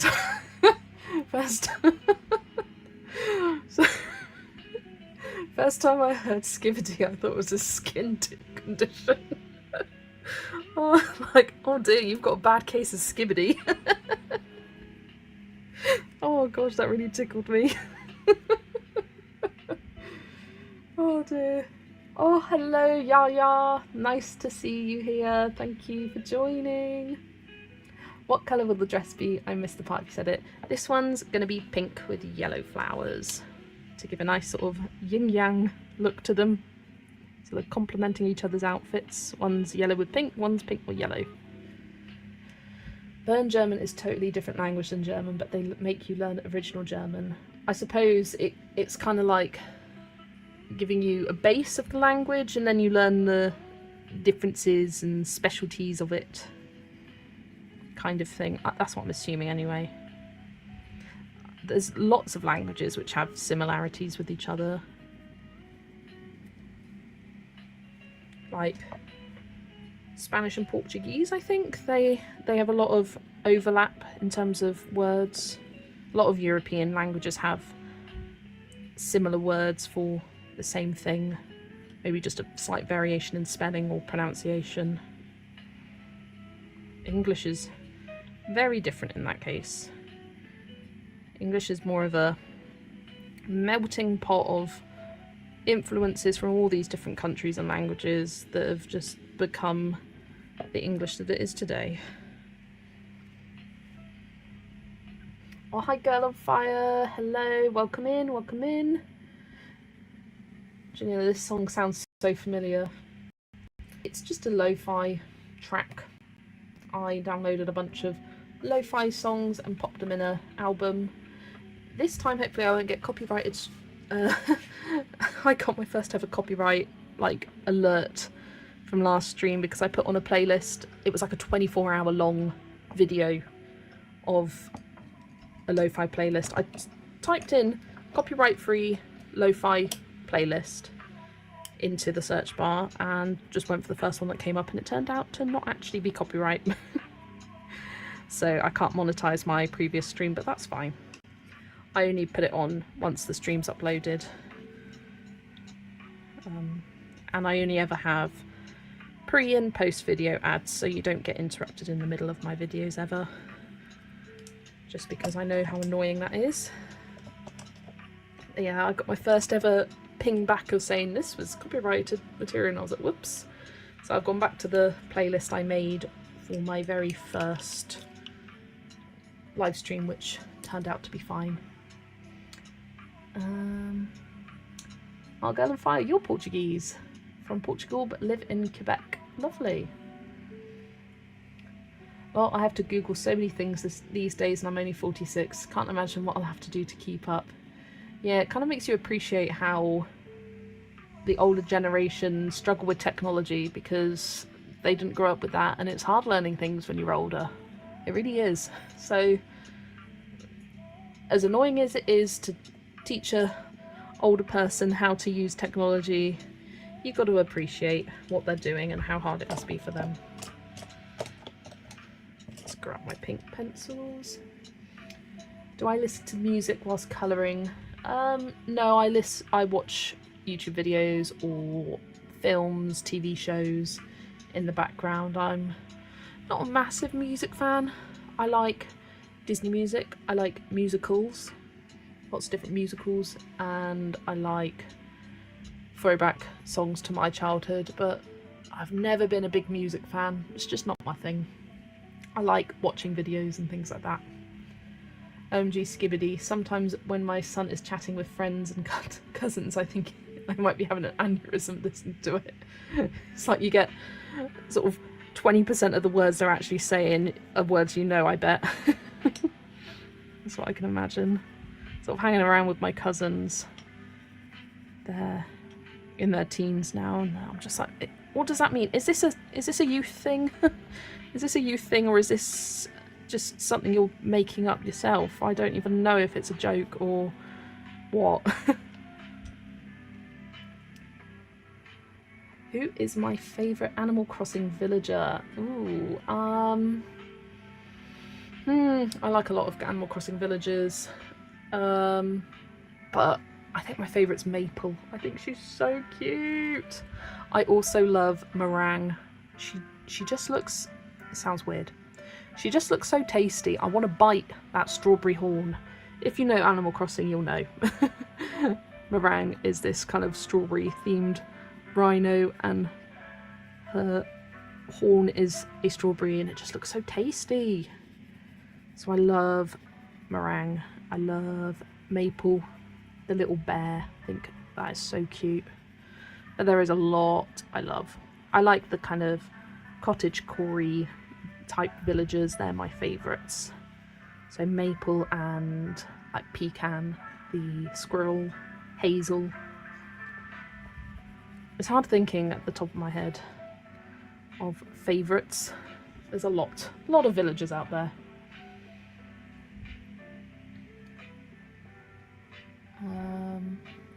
Sometimes people use DMCA free music to make a remix and claim that copyright. I used to get stinged with my playlist, but I argued it. Yeah, because I think I've read in the description of some people's, they'd be like, oh, this is copyright free, but you have to credit me. And it's like, but if it's copyright free, why do I have to credit you? That's the whole point of copyright free, that anyone can use it. That's the point. But yeah, the app I use to edit, luckily all of that music is copyright free and never gets a strike or anything. Although I didn't get a strike this time, it just came up with a, by the way, this is copyrighted music, you can't use it. you don't have a strike, but you can't monetize it. And I was like, fine, all right then.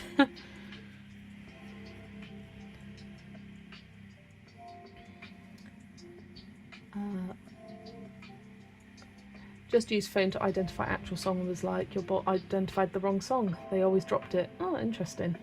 One joy of using the same artist playlist. Yeah, I've got this playlist. It's by this one person that I found on YouTube Music, and I just downloaded a bunch of their playlists into my own playlist, which is 2.5 hours long. It's 70 tracks, but they're all by Midnight Lo-Fi. And just, nope. Is it called Midnight Lo-Fi? I don't know. That's what it says underneath here.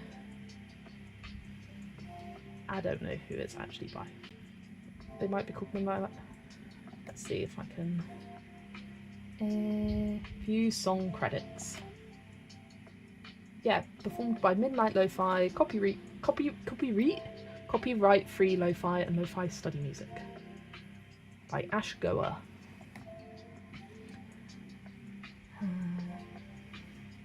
Oh, my chat jumped. Saying when I colour, I watch vids or movies sometimes, and I agree, I rarely listen to music. I used to more when I was younger. Yeah, it's just never has been my thing. I was never a big music fan. I'm not like obsessed with any artists or anything. It's fine. Listen to music in the radio, sort of on the radio in the car.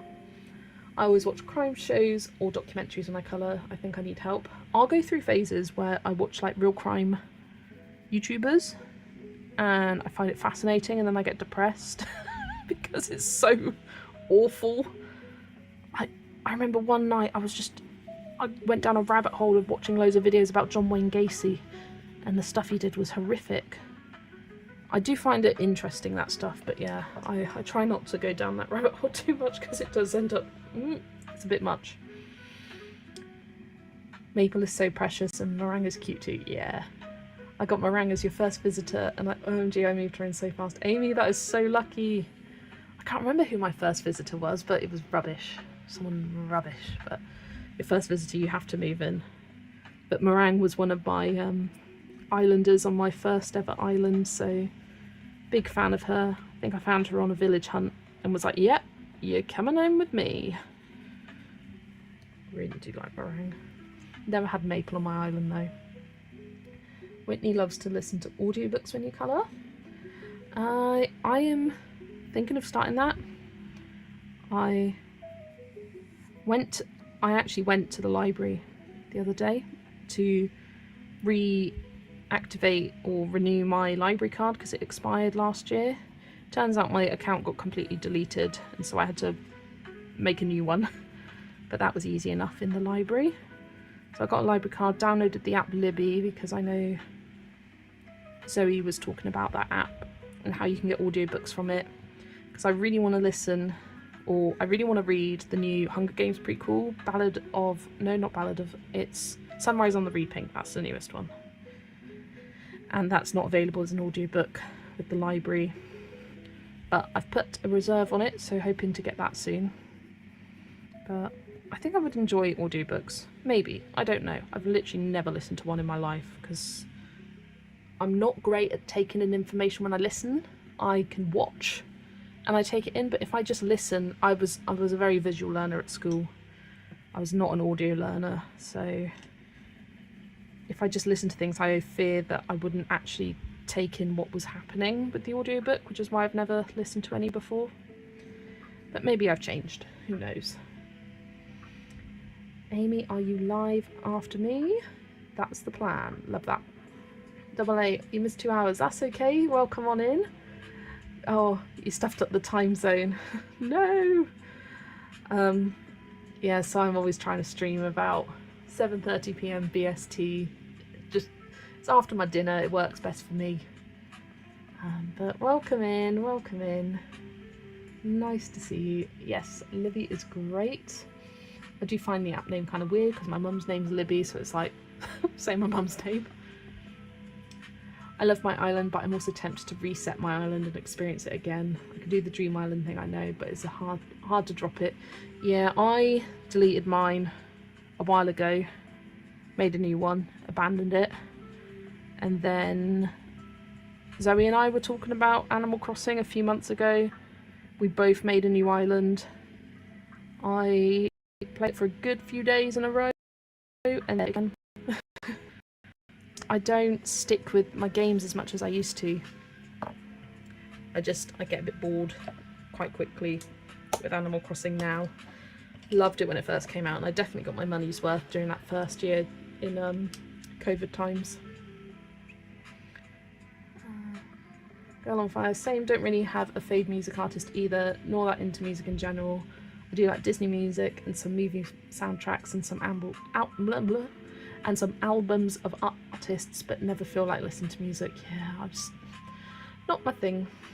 Sunrise on the Reaping, OMG, yes. Sunrise on the Reaping, oh, people like it. Yeah, I know, I love it. I really loved the Ballad of Songbirds and Snakes, and they recently added that to Netflix, so I rewatched it and kind of got me into my Hunger Games obsession again. I go through phases of being obsessed with different fandoms. And so I'm in my Hunger Games era now. And I think I will probably, maybe because I'm on hold for Sunrise on the Reaping, I think I'm like number 20 in the queue or something.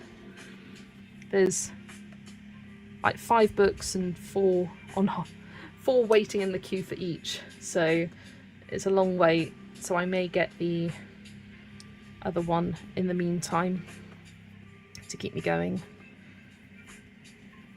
because the books are always a little bit different to the films. I'm a big Hunger Games fan, can't wait for the new movie. Been following the casting news and all need for the new. Yeah, me too. They've got some great cast. They've got a great cast for this movie. I'm really looking forward to it. And if it's anything like Ballad of Songbirds and Snakes, which it should be because Francis Lawrence is directing it again, I believe. And wow, what a great director for the Hunger Games franchise. He's done all of them apart from the first movie. It's just, why can't all book to movie adaptations be like the Hunger Games? They adapted them so well. Yes, they did cut out some parts, but every movie's going to be like that. You can't include every detail, but the details they did, like, they got the key moments. It really is a fantastic book to movie adaptation. Divergent was terrible. What's the other one I watched? The Maze Runner, terrible. So many book adaptations which are just ruined by the films. But Hunger Games, absolutely brilliant. Love them. You've got about 4 hours to go on Sunrise on the Reaping. Oh, nice. I just think there's so much that they can do with the Hunger Games series as well, and that's what makes it so exciting. Like, I'd love to have another prequel about Snow's rise to power. I think that would be really cool. You've got all these, you've got 72 other games that they haven't featured. They've done the 10th, 50th, 74th and 75th. That makes 72 other games that you could deep dive into. Like, so many book opportunities. Obviously it would get a bit overdone after a while, but they could bring back old characters and oh, it's just so good.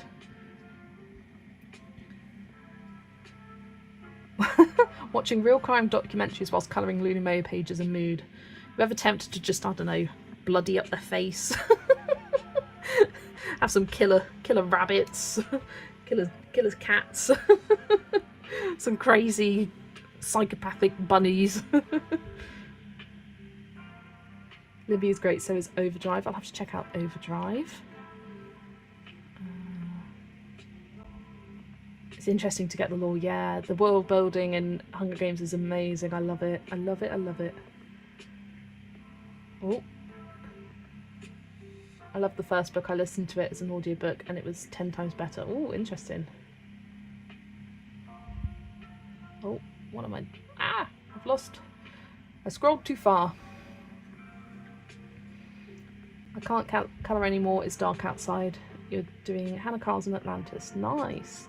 Yeah, it's got dark for me outside, but luckily this light's doing the trick. In fact, I'm going to turn my main light on. Makes barely any difference on camera, but for me, it means that my background isn't dark.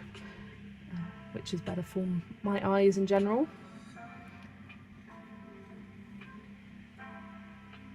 I love Libby. If any of you like LITRPGs, Dungeons and Dragons, etc., I highly recommend Dungeon Crawler Carl on Audible. Jeff Hayes is the narrator and he is phenomenal. The storyline is so fun too. Oh, interesting. I would love to do a game of Dungeons and Dragons. I want to go to New Zealand and have Amy run a Dungeons and Dragons game for me for the first time. I think it'd be something I'd really enjoy, but too scared to actually go out and find a group. Even if it was a beginner's group, I'd be too scared. I really would be. But I think it would be something I'd like.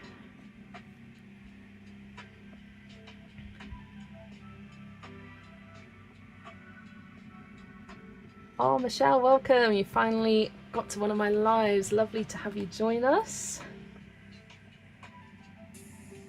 Agree, and it's the same casting directors as the previous movies too. Yeah, I was seeing the younger versions of characters cast. I'm like, oh, they've done such great jobs, haven't they? Really good jobs. My favourite's the first movie, my fave soundtrack too. The first movie, it's so interesting how different it is in terms of direction and style. Like, a lot of people hate the shaky cam, but it works. It gives it that kind of grungy feel that it really set the tone for the series. But it does make me wonder how different it would look if Francis Lawrence did the first movie as well. The Wandering Inn series by Piratabia, also on Audible, is more slice of life fantasy, at least at first, but Andrea Parsonu is an incredible narrator and the story is great. Good to know. It would be cool to get a Finnick story, yes, and Johanna, with her starting off the games as this weak character and then she just destroys everyone. Yeah, that would be such a cool book. And getting her point of view, maybe even doing a split point of view, like someone who doesn't know what she's like and seeing it from this outside perspective of, oh, this meek little girl, and then seeing the change. It would be cool to have that kind of dual perspective for her book, I think. Lord of the Rings is also an amazing adaptation of the book. My parents watched those movies 30 times already. Lord of the Rings is something I just never got into. I remember when I was at school once on a weekend, they were watching the Lord of the Rings movie, and it felt like the entire day was just Lord of the Rings. It was never ending, and I couldn't concentrate on it. And ever since then, I can't. You know, when you have one bad experience with a film once, you don't want to revisit it because you got this bad memory in your head. That's kind of what I'm like with Lord of the Rings. But I appreciate the world building is some of the best that's ever been created with Tolkien, and the characters. It's an amazing series, don't get me wrong. I just know nothing about it other than a couple of the characters' names. What have I done? There we go. Oh, what have I done? There we go.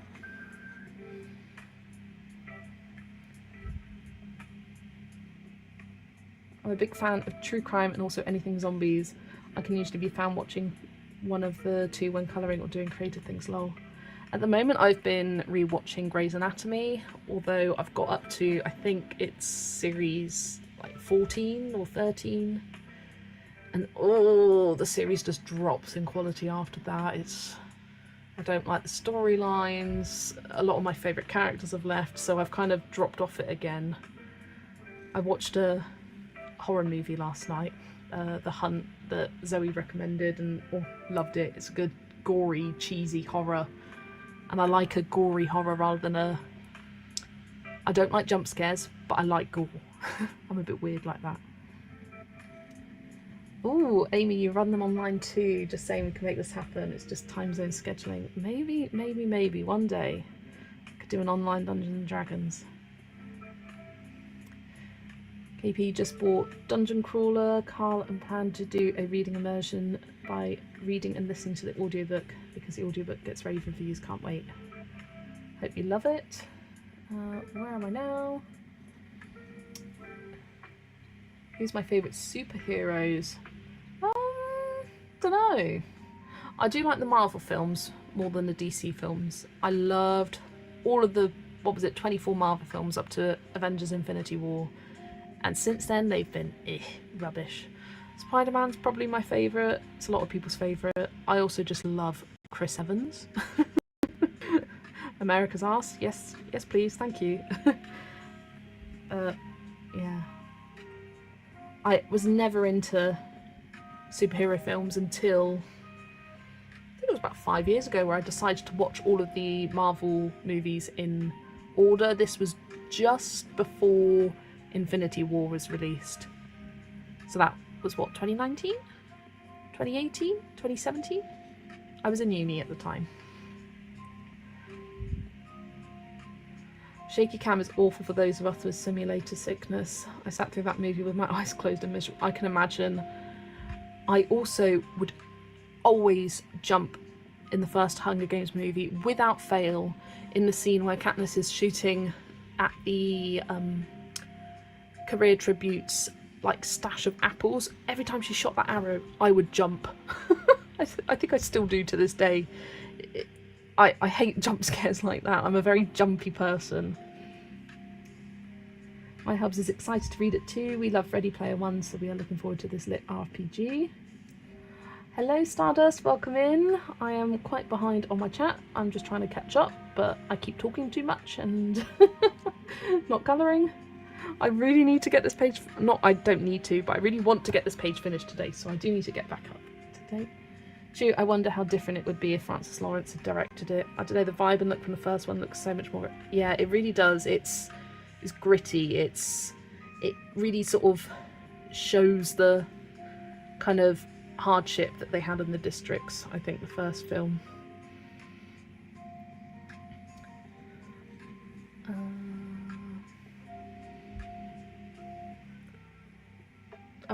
Trini, don't worry about your English being broken. I understand you just fine, don't you worry. Love apocalyptic survival movies and books and zombie stuff too. I've never been a big fan of zombies, but yeah, I like dystopian future YA fantasy stuff. I think that's when I stopped watching Grace too, Jess. Yeah, and oh gosh, the COVID year they had was so... I hated that season. It was really bad.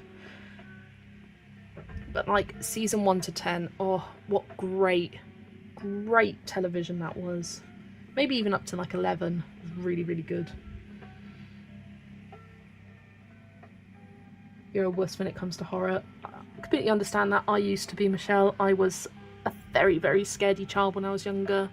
Films were banned in our house because they would give me nightmares, including Disney films like Monsters Inc., The Hunchback of Notre Dame, The Black Cauldron. We weren't allowed to watch them because I would wake my parents up all during the night because I was terrified of nightmares. But now I'm older, I can watch horror and gore. And Monsters Inc., I love the film. It's a great film. I am always watching Truzy on while colouring. I think the distraction of colouring helps me handle the awfulness of the crime. I do find crime stuff interesting. It's horrific, but interesting. You didn't like Endgame. I did like Endgame. Yeah, I just haven't liked anything since Endgame. Apart from the third Spider-Man movie, I like that. Everything since Endgame, everything after Endgame is what I mean. Haven't enjoyed that. I love comedy and Disney. I went to see the live action of How to Train Your Dragon. Oh, how was that? My mum loves the trilogy of How to Train Your Dragon movies. I do too. They're really cute.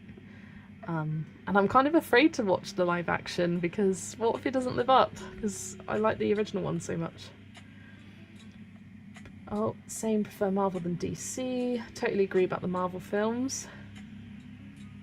I've heard that. Look forward to the experience. Always really love car films, really into cars. Can't stand car films. Can't stand action. Not my thing. James Bond, ugh, hate it. I love Infinity War and the one from X-Men Apocalypse are our favourite movie. Oh, I did like the X-Men movies. I haven't watched any of the newer ones, but like the original, what was it, 4? First 4? I quite like them. I love dystopian too because it makes you think about how you view the world. Yeah, it's a lot of social commentary on what the world is like. I don't speak English on a daily basis in my home country. And Trini, honestly, I understand you completely fine, so your English is just perfect. Don't you ever apologise for it. Have you read any Sarah Lyons Fleming books? She has multiple zombie / post-apocalyptic series. I found the audiobooks on Audible, but you may find them on Libby or Overdrive. Yep, see, Whitney understands you too, Trini. Smart husky. Yeah, I also love American Horror Story. That's one that I really like. I love the Saw movies. Final Destination. I've just started actually watching them all. I went through a phase where I would watch like horror movie recaps on YouTube. If anyone's into horror movie YouTubes, you will probably heard of James A. Janice and doing the what's it, Dead Meat, like kill counts. I love those films. So I would kind of introduce myself to horror by watching those, because it's not as, they can't show everything, but they give you the plot. And I would forget about it by the time I actually get to watching the film, so it was kind of my introduction to it, and I became quite obsessed with them. So I quite like a variety of cheesy horrors. And like psychological thrillers as well. The Haunting of Hill House and Bly Manor, oh, such good series. I think I want to rewatch them soon. I've watched Hill House twice. And it's his person who makes it, Mike Flanagan. He makes amazing shows. Love his work. I'm too much of a chicken for American Horror Story. Yeah, I completely understand that, and that's completely fair enough. A lot of American Horror Story isn't actually scary.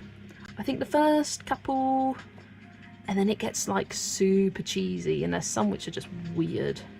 I don't actually like most of the seasons, but watch them just because, why not? Like the recent one, Delicate, was rubbish, I thought. Did not like that.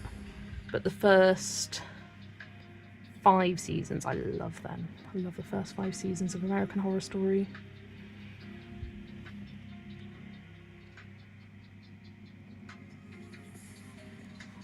I might have them on my Kindle app. I have so many apocalyptic books there that I sometimes find for free. I'll have to check it out though. Thank you. I don't read ebooks, prefer physical copy. Yeah, it's nice having a physical copy. I struggle reading things on a screen sometimes personally, so having the physical book is nice. I thought How to Train Your Dragon was really good, considering I never watched the animated films of How to Train Your Dragon. I think I only went as I had a Cineworld Unlimited card. Yeah, those are great.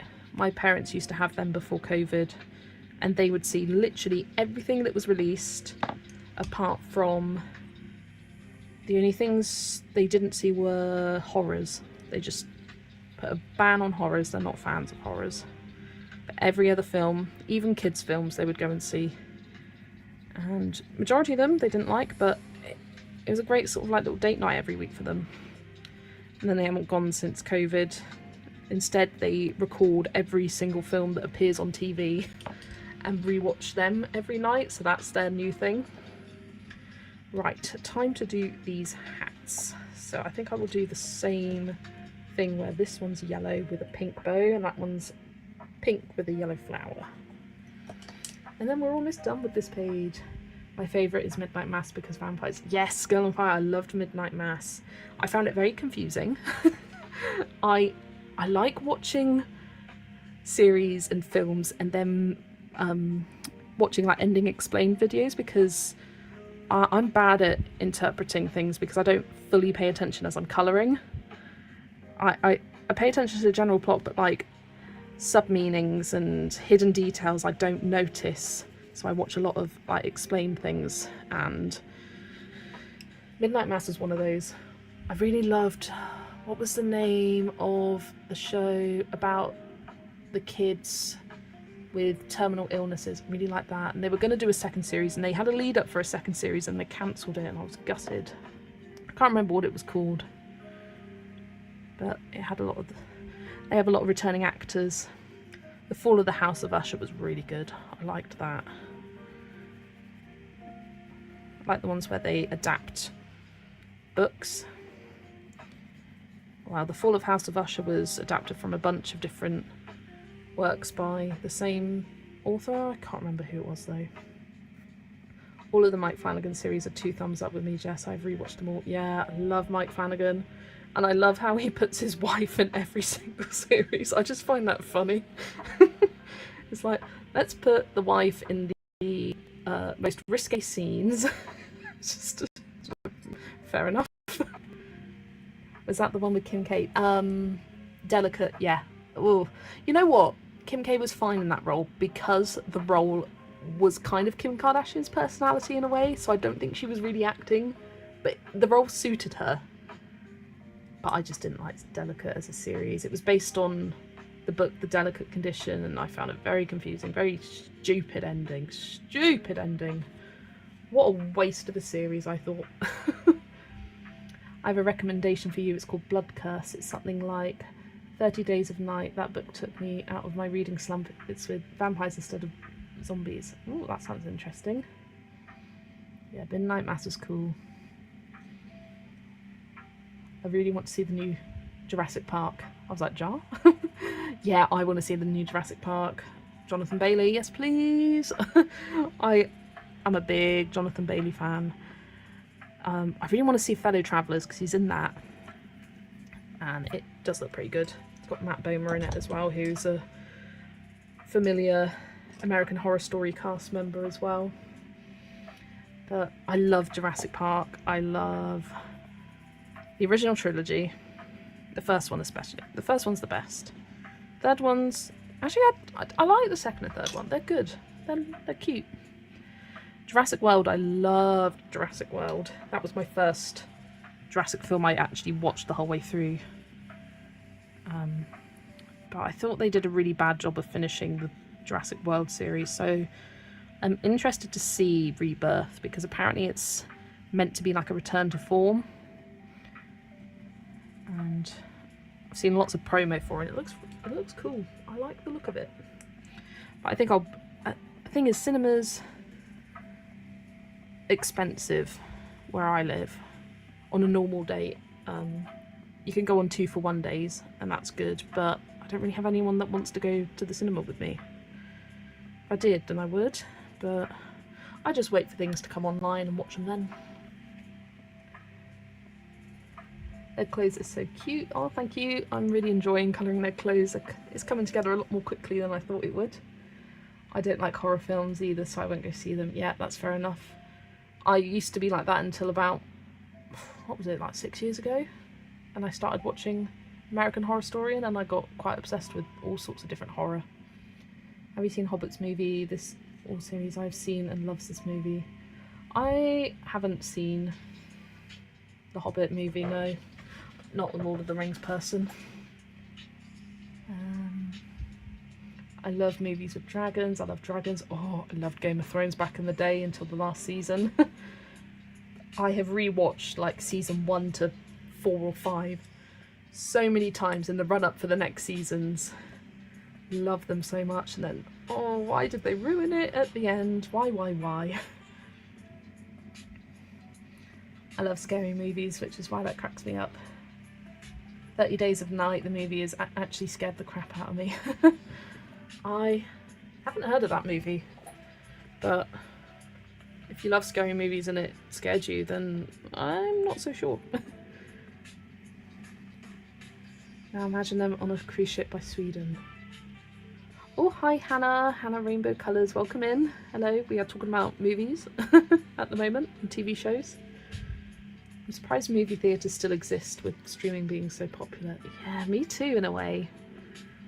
Like, oh, the amount of Disney live actions that have just flopped in cinemas. Because you know they're going to go on Disney Plus within a few months. I mean, Snow White went on Disney Plus, and I think it was 2 months. It came out in March. It was on Disney Plus in May. Yeah, that's insane. That did really badly though. They made some poor choices there, but then Lilo and Stitch did really well in the box office. So it's strange. I don't know if they've kind of hit the bottom of the barrel with Disney live action remakes, but some I like, some I don't. I think whenever I watch a live action remake, I just think I'd much rather be watching the animated version. The ones I do like, Cinderella was a great one because they changed it in a good way, and I can't really explain how they changed it in a good way and other films changed things in a bad way, but they did. They just did. And I also enjoyed Beauty and the Beast. I was really excited in the hype for that movie, and I loved the soundtrack of it, even though they made some weird choices with dubbing. Or not dubbing, like, what's it called when you like enhance the voices of people? Emma Watson's voice. Because you can sing just fine, but they just made some weird auto-tune, that's what it's called. They made some weird auto-tuning choices with her.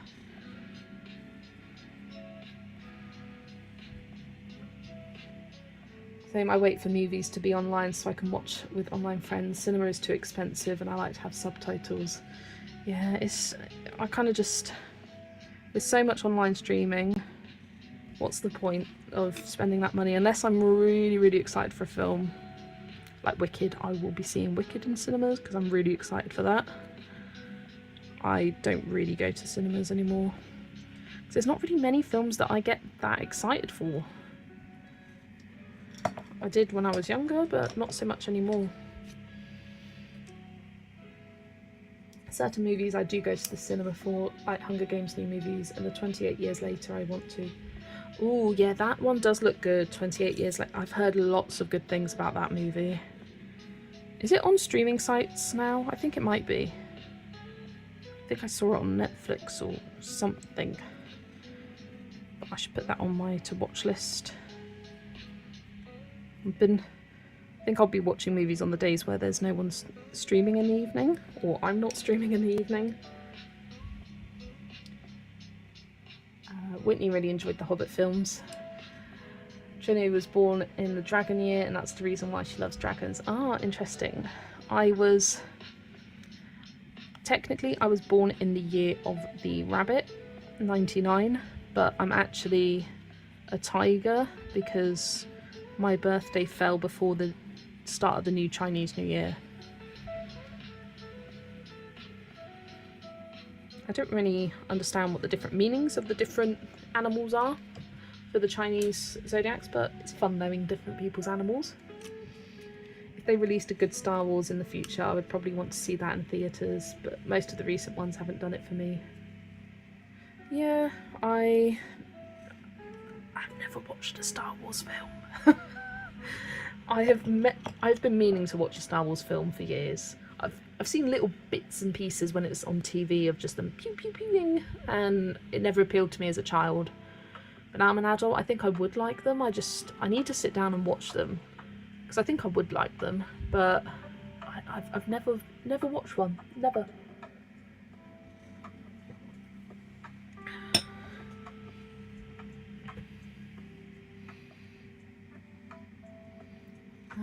When I was younger, a film would come out in the cinema and then you'd have to wait like a year for it to come out. Yeah, and now it could be a few months later that it comes out even on streaming, let alone just DVD.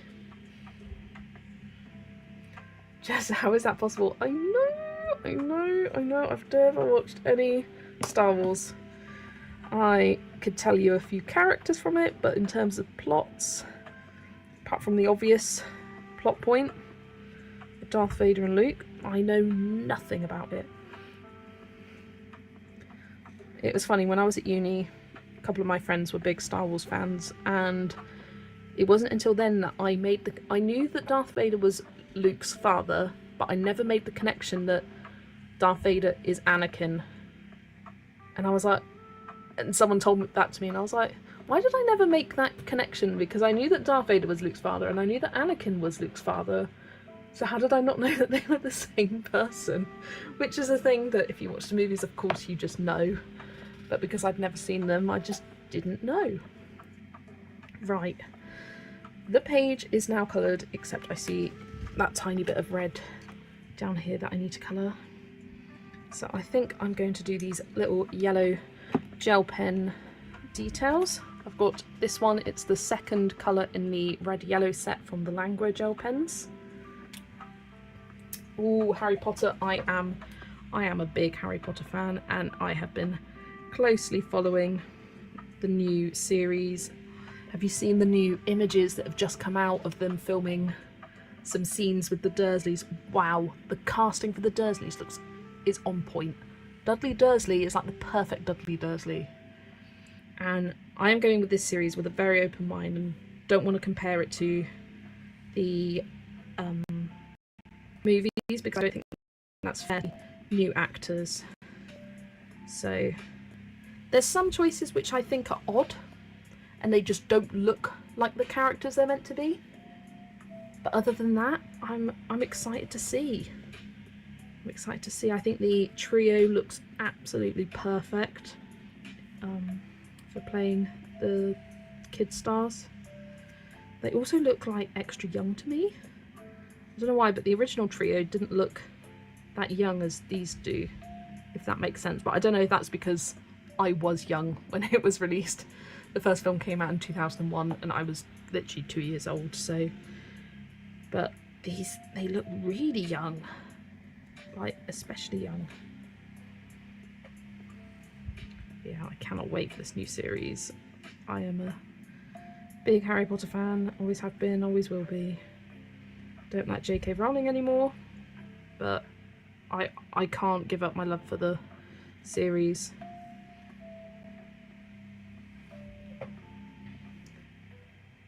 Sometimes if I want to cry, I watch something beautiful ending movie. Yeah. Who do you think will play Voldemort? Oh, I don't know, because they've said that they've cast him and they're keeping it a big secret and that he's going to have a couple of scenes in the first film. I don't know.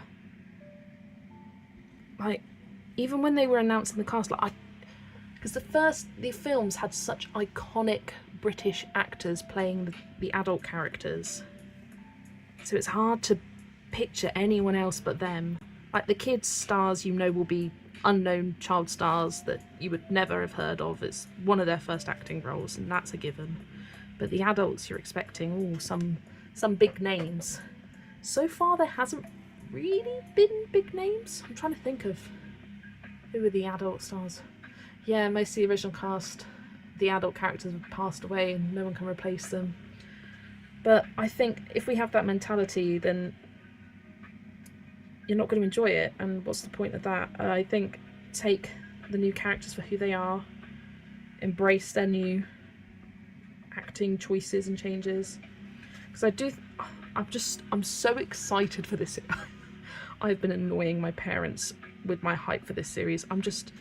The music, how is the music going to be different? The set design, the art style design. I literally have a bunch of Harry Potter themed postcards around my desk that are all different like books and posters from the movie, and I found them so inspiring up there. But I'm like, what is the new art style going to be like? It's so specific. I do think John Lithgow is an interesting choice for Dumbledore, considering he's actually American, isn't he? Or lives in America, something like that. My issue is that I think John Lithgow was pretty iconic in The Crown as Churchill, so it's going to be weird to see him as Dumbledore. Dumbledore's going to be an interesting character that will have 3 actors now to compare him to. But I hope that they're going to play Dumbledore in the kind of kooky style he is in the book, the kind of eccentric character. And I really hope the new series is going to have a lot of the quirkiness of the Harry Potter world, that the films kind of went a bit more serious in their tone of the movies and the world building. I like the quirkiness of it, of the books. Someone wrote a comment about how Voldemort should be Tom.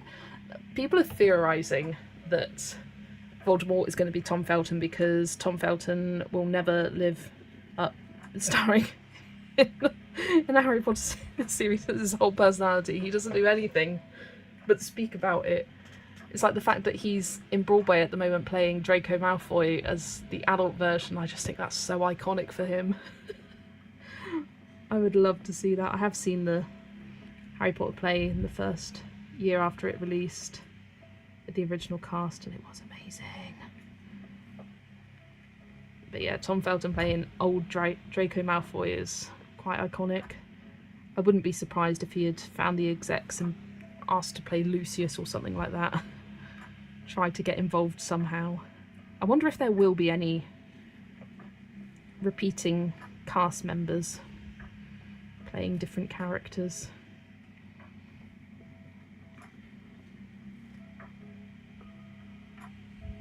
Yeah, it's going to be fun experiencing it in a new, different way. Oh, I can't wait. I can't wait. Lithgow is American, yeah. Tom Felton would make a great Voldemort. He's not old enough though. Voldemort is meant to be in his 70s, so he's not nearly old enough. I mean, I don't think anyone they cast will be old enough to play him, but Tom Felton's way too young. But I like how they're doing more age-appropriate casting for the kind of James Lily serious kind of actors, because they're meant to be in their well, when Harry's born, they're meant to be in their early 20s, like 21. And no shade to the actors, but they were not 21. And no shade to the actors who portrayed Snape, because Alan Rickman love him, Gary Oldman love him, but they were not in their 30s. So I'm excited to see some younger stars play those same characters.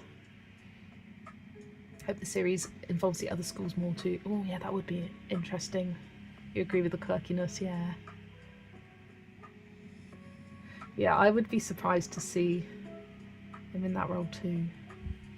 They did have a shorter amount of screen time in the movies to squeeze in as much as they could. It'll be great to see more of the small details that we missed in the film, yeah. The fact that the first episode is going to be just Harry living with the Dursleys, isn't it? And it will end... My prediction is the first episode will end with Hagrid smashing down the door, with them being on the house on the hot on the hot on the rock, on the house on the hut on... I can't speak. The hut on the rock.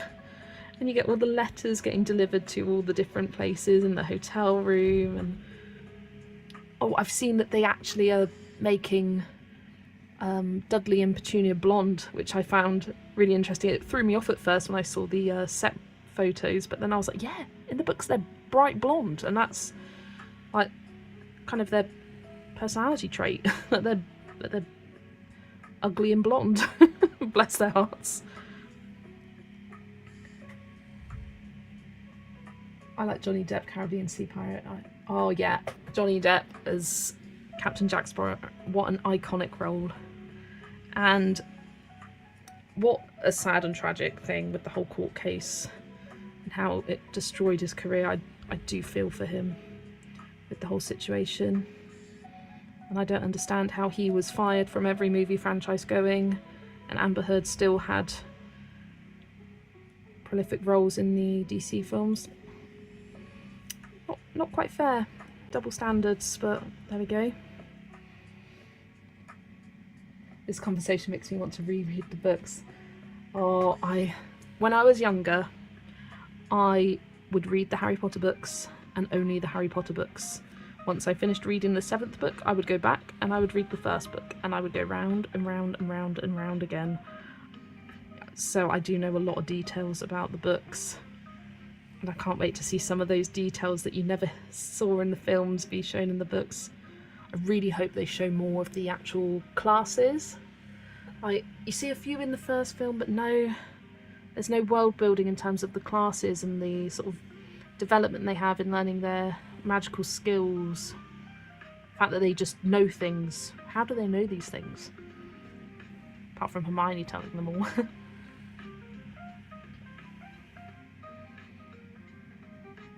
Thank you for streaming. I really enjoy watching live streams. I hope I'll catch you in the next one. Oh, thanks for joining us, Rebecca. I will see you soon, I'm sure.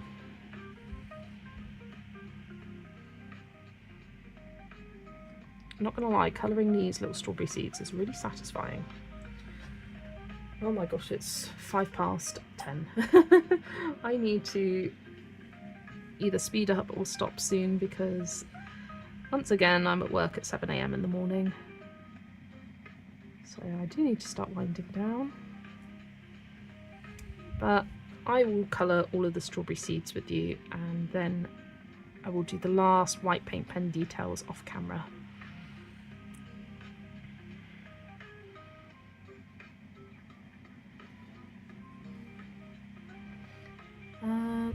Oh, hello, is it Marai? Hi Marai.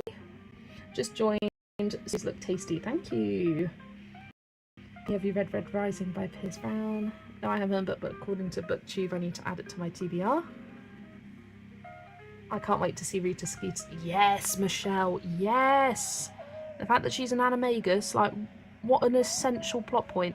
I think if there's a book, actually no. Which are my most... is a tie between Goblet of Fire and Half-Blood Prince. They did the films dirty. The films did those books dirty in terms of details that they cut. They turned the Half-Blood Prince into a weird rom-com because the director was mad that the person who directed Goblet of Fire had already made it dark and spooky, so he needed a different vibe for his movie, so he decided to go rom-com. Stupid decision, when we missed out on all of those awesome Voldemort memories. That Half-Blood Prince is my favourite book. I love all the backstory in that. And Goblet of Fire and the games and trials and how they just ruined that third trial and with the maze and made it a weird magical portal maze. Stupid. But yeah, I can't wait for those two series specifically in terms of details adapting. And the fact that in a series I'll actually be able to deep dive into it.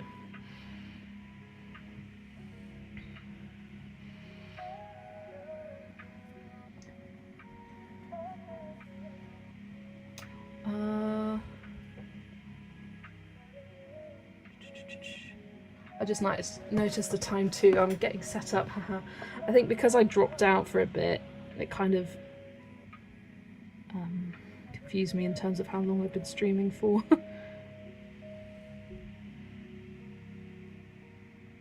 chatting along as well. I'm trying to get better at reading, chatting, colouring. But it will come with time. I like getting sidetracked with the chat. What do? I am a carer, Michelle. I travel to different people's houses and give them care in their own homes. What plans do you have about the new book in next stream's videos? Ooh, I am not sure. I think I want to do something that's from my summer randomizer books list that I haven't managed to get round to yet. So be on the lookout for a poll for the next one. I will pick a few that are calling to me at the moment, but I will do the same as I did for this page. Have it as just a page that I colour on stream. Sort of start to finish with you all.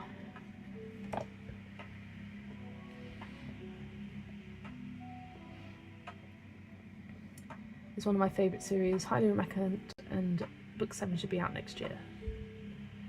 You're welcome, and I'm following you on Instagram, slowly getting my colouring mojo back, so I'll start posting on my art Instagram again. Ah, lovely, Rebecca. Can't wait to see more of you around again.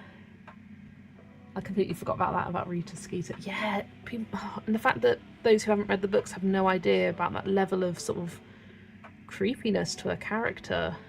That she's not just this goofy journalist, she's very sneaky, and like the details that they revealed about Hagrid being a half giant and how that's meant to be a big secret even though it's kind of obvious.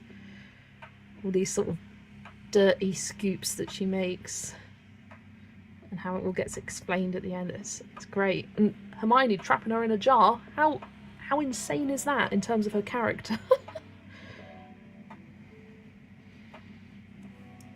My gel pen keeps clogging up. OMG, Half-Blood Prince is my favourite book too. Yes, book 4, Goblet of Fire, was an amazing book, and I found the movie disappointing, which is funny because a lot of people who just like the movies love Goblet of Fire. I mean, it is a great one. I do still like it. I will forever see it as the movie where everyone has a long hair.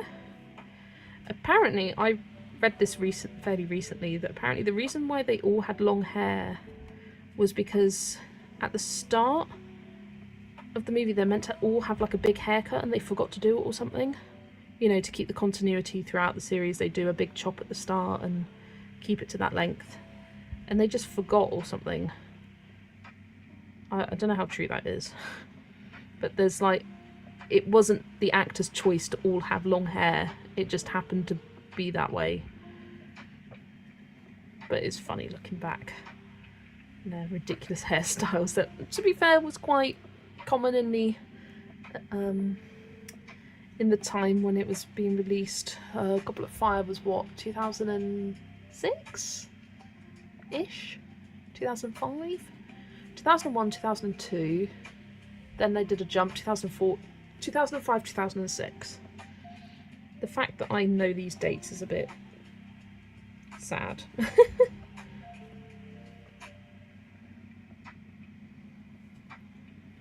So do you have some horror movie books to colour? I don't actually. I'm not a big fan of colouring horror. The most horror book I have is Kirby Rizan's Dark Fairy Tales, and that's kind of my limit with colouring horror. It's just, I don't know why, but I quite enjoyed doing a page recently where I coloured a load of blood. It was fun. I just like the cute style. That's more my style in terms of art, of what I like to create and consume. Amy's going to get going. It's a little late past your stream time, but meh, it's a bonus stream. Thanks for joining, Amy. I loved having you here. Glad you could join us.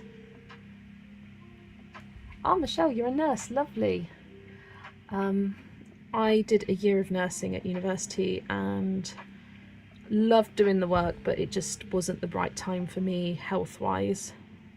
And it's something that I do think about sometimes, going back to and investigating that. I wouldn't want to go back to university, but there's ways to train now where you don't need to go to uni. But I'm really enjoying my job as a carer.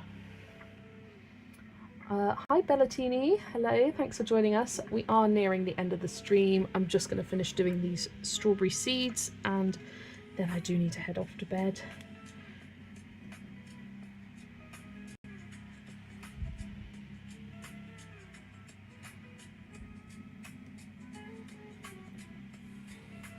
Page is almost done, just doing the finishing details of gel pens, and I'll do some white paint pen highlights. Michelle, book 4 is your fave? Yeah, book 4 is probably my second favourite. I do love all of the Triwizard Tournament stuff in that one, it's really fun. Order of the Phoenix was the one book as a child that I barely got through because I found it quite boring. It'll be interesting seeing what they do to adapt that one. There's a lot of random stuff in that book that isn't really relevant. I think they did a pretty good job actually of adapting it. I just wish they included a SPW. SPEW. That's the only thing I wish they included. Come on, gel pen, you can do it. You can do it. Sorry. I don't have any horror books, but I bet Kirby Rosanis and Mythographic have some good ones. Mythographic had like a sub-series of Mythagorias, so that is the series to get for your gory colouring books. Another artist is... oh, the name's escaping me. What's his name? Someone will say it in the chat, I'm sure. Who's that? Who's the name of the horror colouring books? He's done 1, 2, 3, 4, 5, 6 different series. Horror.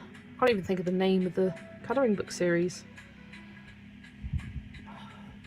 It's a guy, I know that much. It's not Francois Gautier, not him. He's done like creature feature, very stylized horror. I cannot think. Someone should be able to get it. Someone should be able to tell me. It's really bothering me that I can't remember. My mind just goes blank sometimes. It really does. Oh, Whitney's heading off. Thanks for joining us, Whitney. Enjoy the rest of your day / evening. Thank you for joining us. Oh, my gel pen, come on. Alan Robert is it. The Alan Robert series of colouring books. Yeah, he personally doesn't appeal to me. Just my own personal taste. Come on, gel pen. There we go.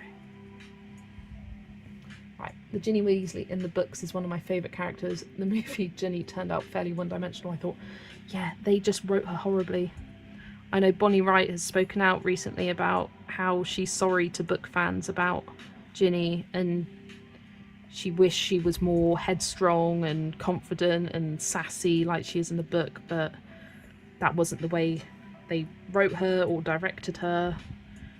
And it is a shame because Bonnie Wright, I'm sure, is a great actress, but the character was rubbish. And like her love story with Harry is so well developed, and it just appears out of nowhere in the films. And you're just like, where did that come from? When in the books it actually makes sense why he likes her. I mean, yeah, you kind of have his inner monologue. I mean, it's in third person, but you know about his thoughts about her. And in the films, it's just like, oh, well, she's cute. Suddenly, I love her. Like, what?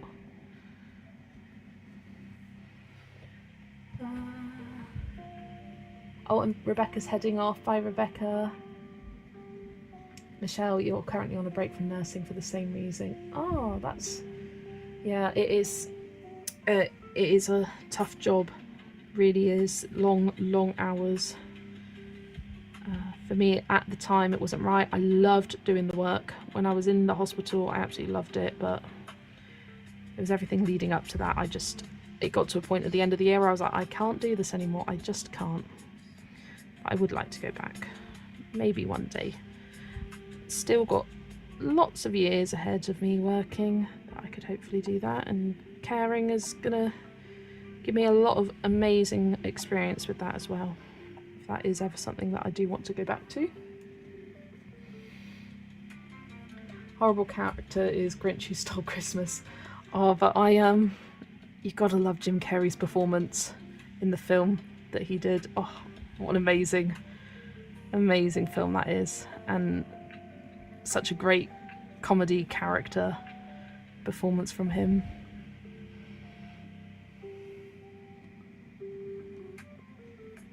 His heart did grow. It grew 3 sizes in the end. Books 3 and 6 are your faves. 5 and 7 were your least faves. Oh, I love book 7. Book 7's probably my second favourite. For me, it probably goes 7, 6, 4.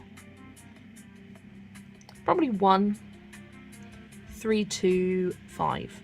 I mean, I'm just saying numbers at you, but off the top of my head, that's kind of my rankings. 5 is definitely my least favourite book. It's so long and so random, some of it. I almost gave up on the series when I was a child, but my mum was like, no, push through it. Just leave it for a few months and come back. And I did. I was glad I did.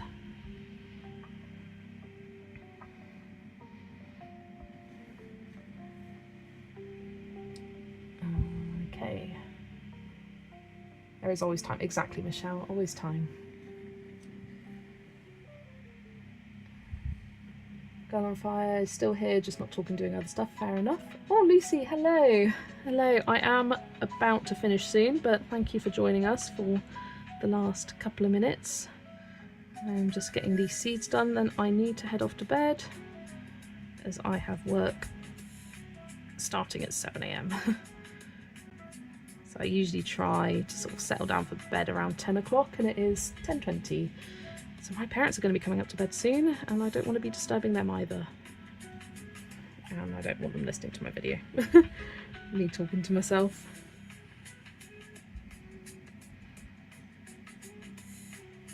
But I couldn't leave this page without finishing all these seeds now I started.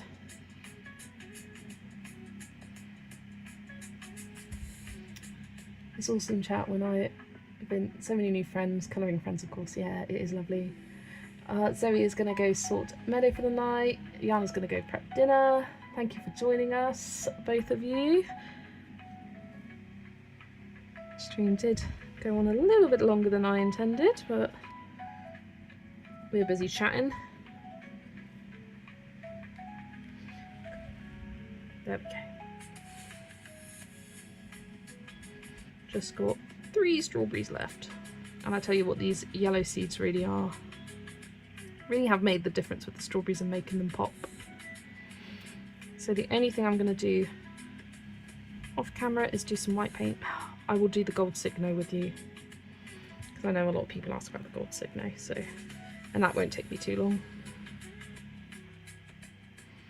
I'm just going to do gold signo around the details of the saucer as someone suggested in my last live, and I liked that idea.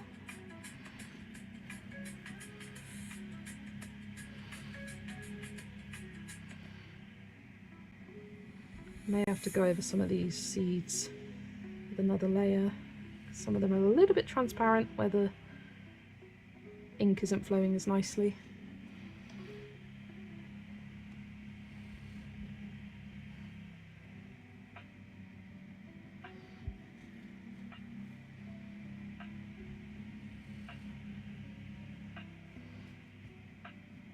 Come on, there we go.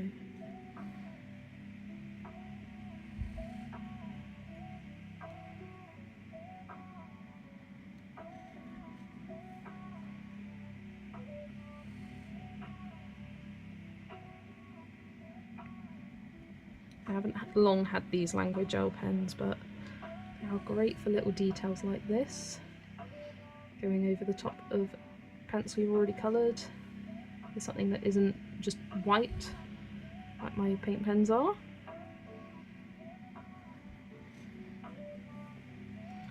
There we go. Right, let me grab my gold. Really beautiful page. I love using a yellow gel for seeds, yeah. I mean, strawberry seeds are yellow, so it makes sense. Sometimes I like using gold signo for strawberry seeds to give it kind of like a magical touch to it. I think that's a fun touch every now and then. The page is adorable. See you soon. Oh, thanks, Stephanie.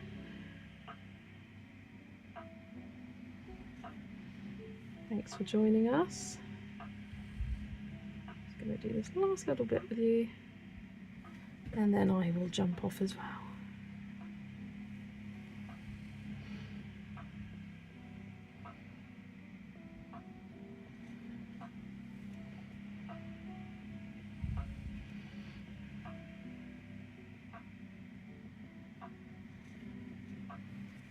I do love using a gold signo for some nice shiny details at the end of a page. I personally always do glitter, metallic, paint pen details right at the very end, because I have the tendency to smudge my work if I did it any sooner, and I don't want that to happen. Sometimes I'll do a bit of gold signo halfway through because that doesn't smudge really, it dries very nicely. But glitter gel pens I never do until I finish the page, because I'm terrible at putting my hand in something and getting it all over the page and making a mess. That used to happen to me when I first started using glitter gel pens a lot. So I just started leaving it until the very end.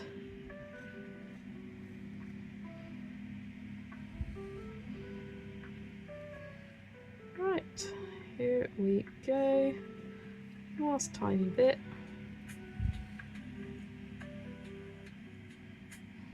and we are done. So there we go, just double checking that I haven't missed any strawberries. Nope, I seem to be good. Really loved colouring this with you all on stream. It has been a lot of fun. I will once again put all the pencils in the comments of this description that you can refer to later if you would like to use the colours that I used. I used the Black Widow pencils. But yeah, I love this page. The skunks are so cute. The outfits turned out really nicely. It's nice and bright and summery.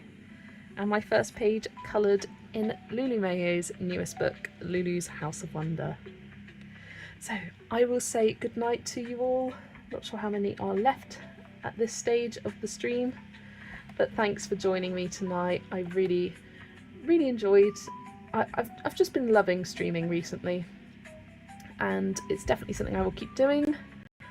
I will aim to stream again next Friday, maybe do another one in the meantime. Just keep an eye on my channel. Thanks everyone for watching. I will see you soon in another video. Bye everyone.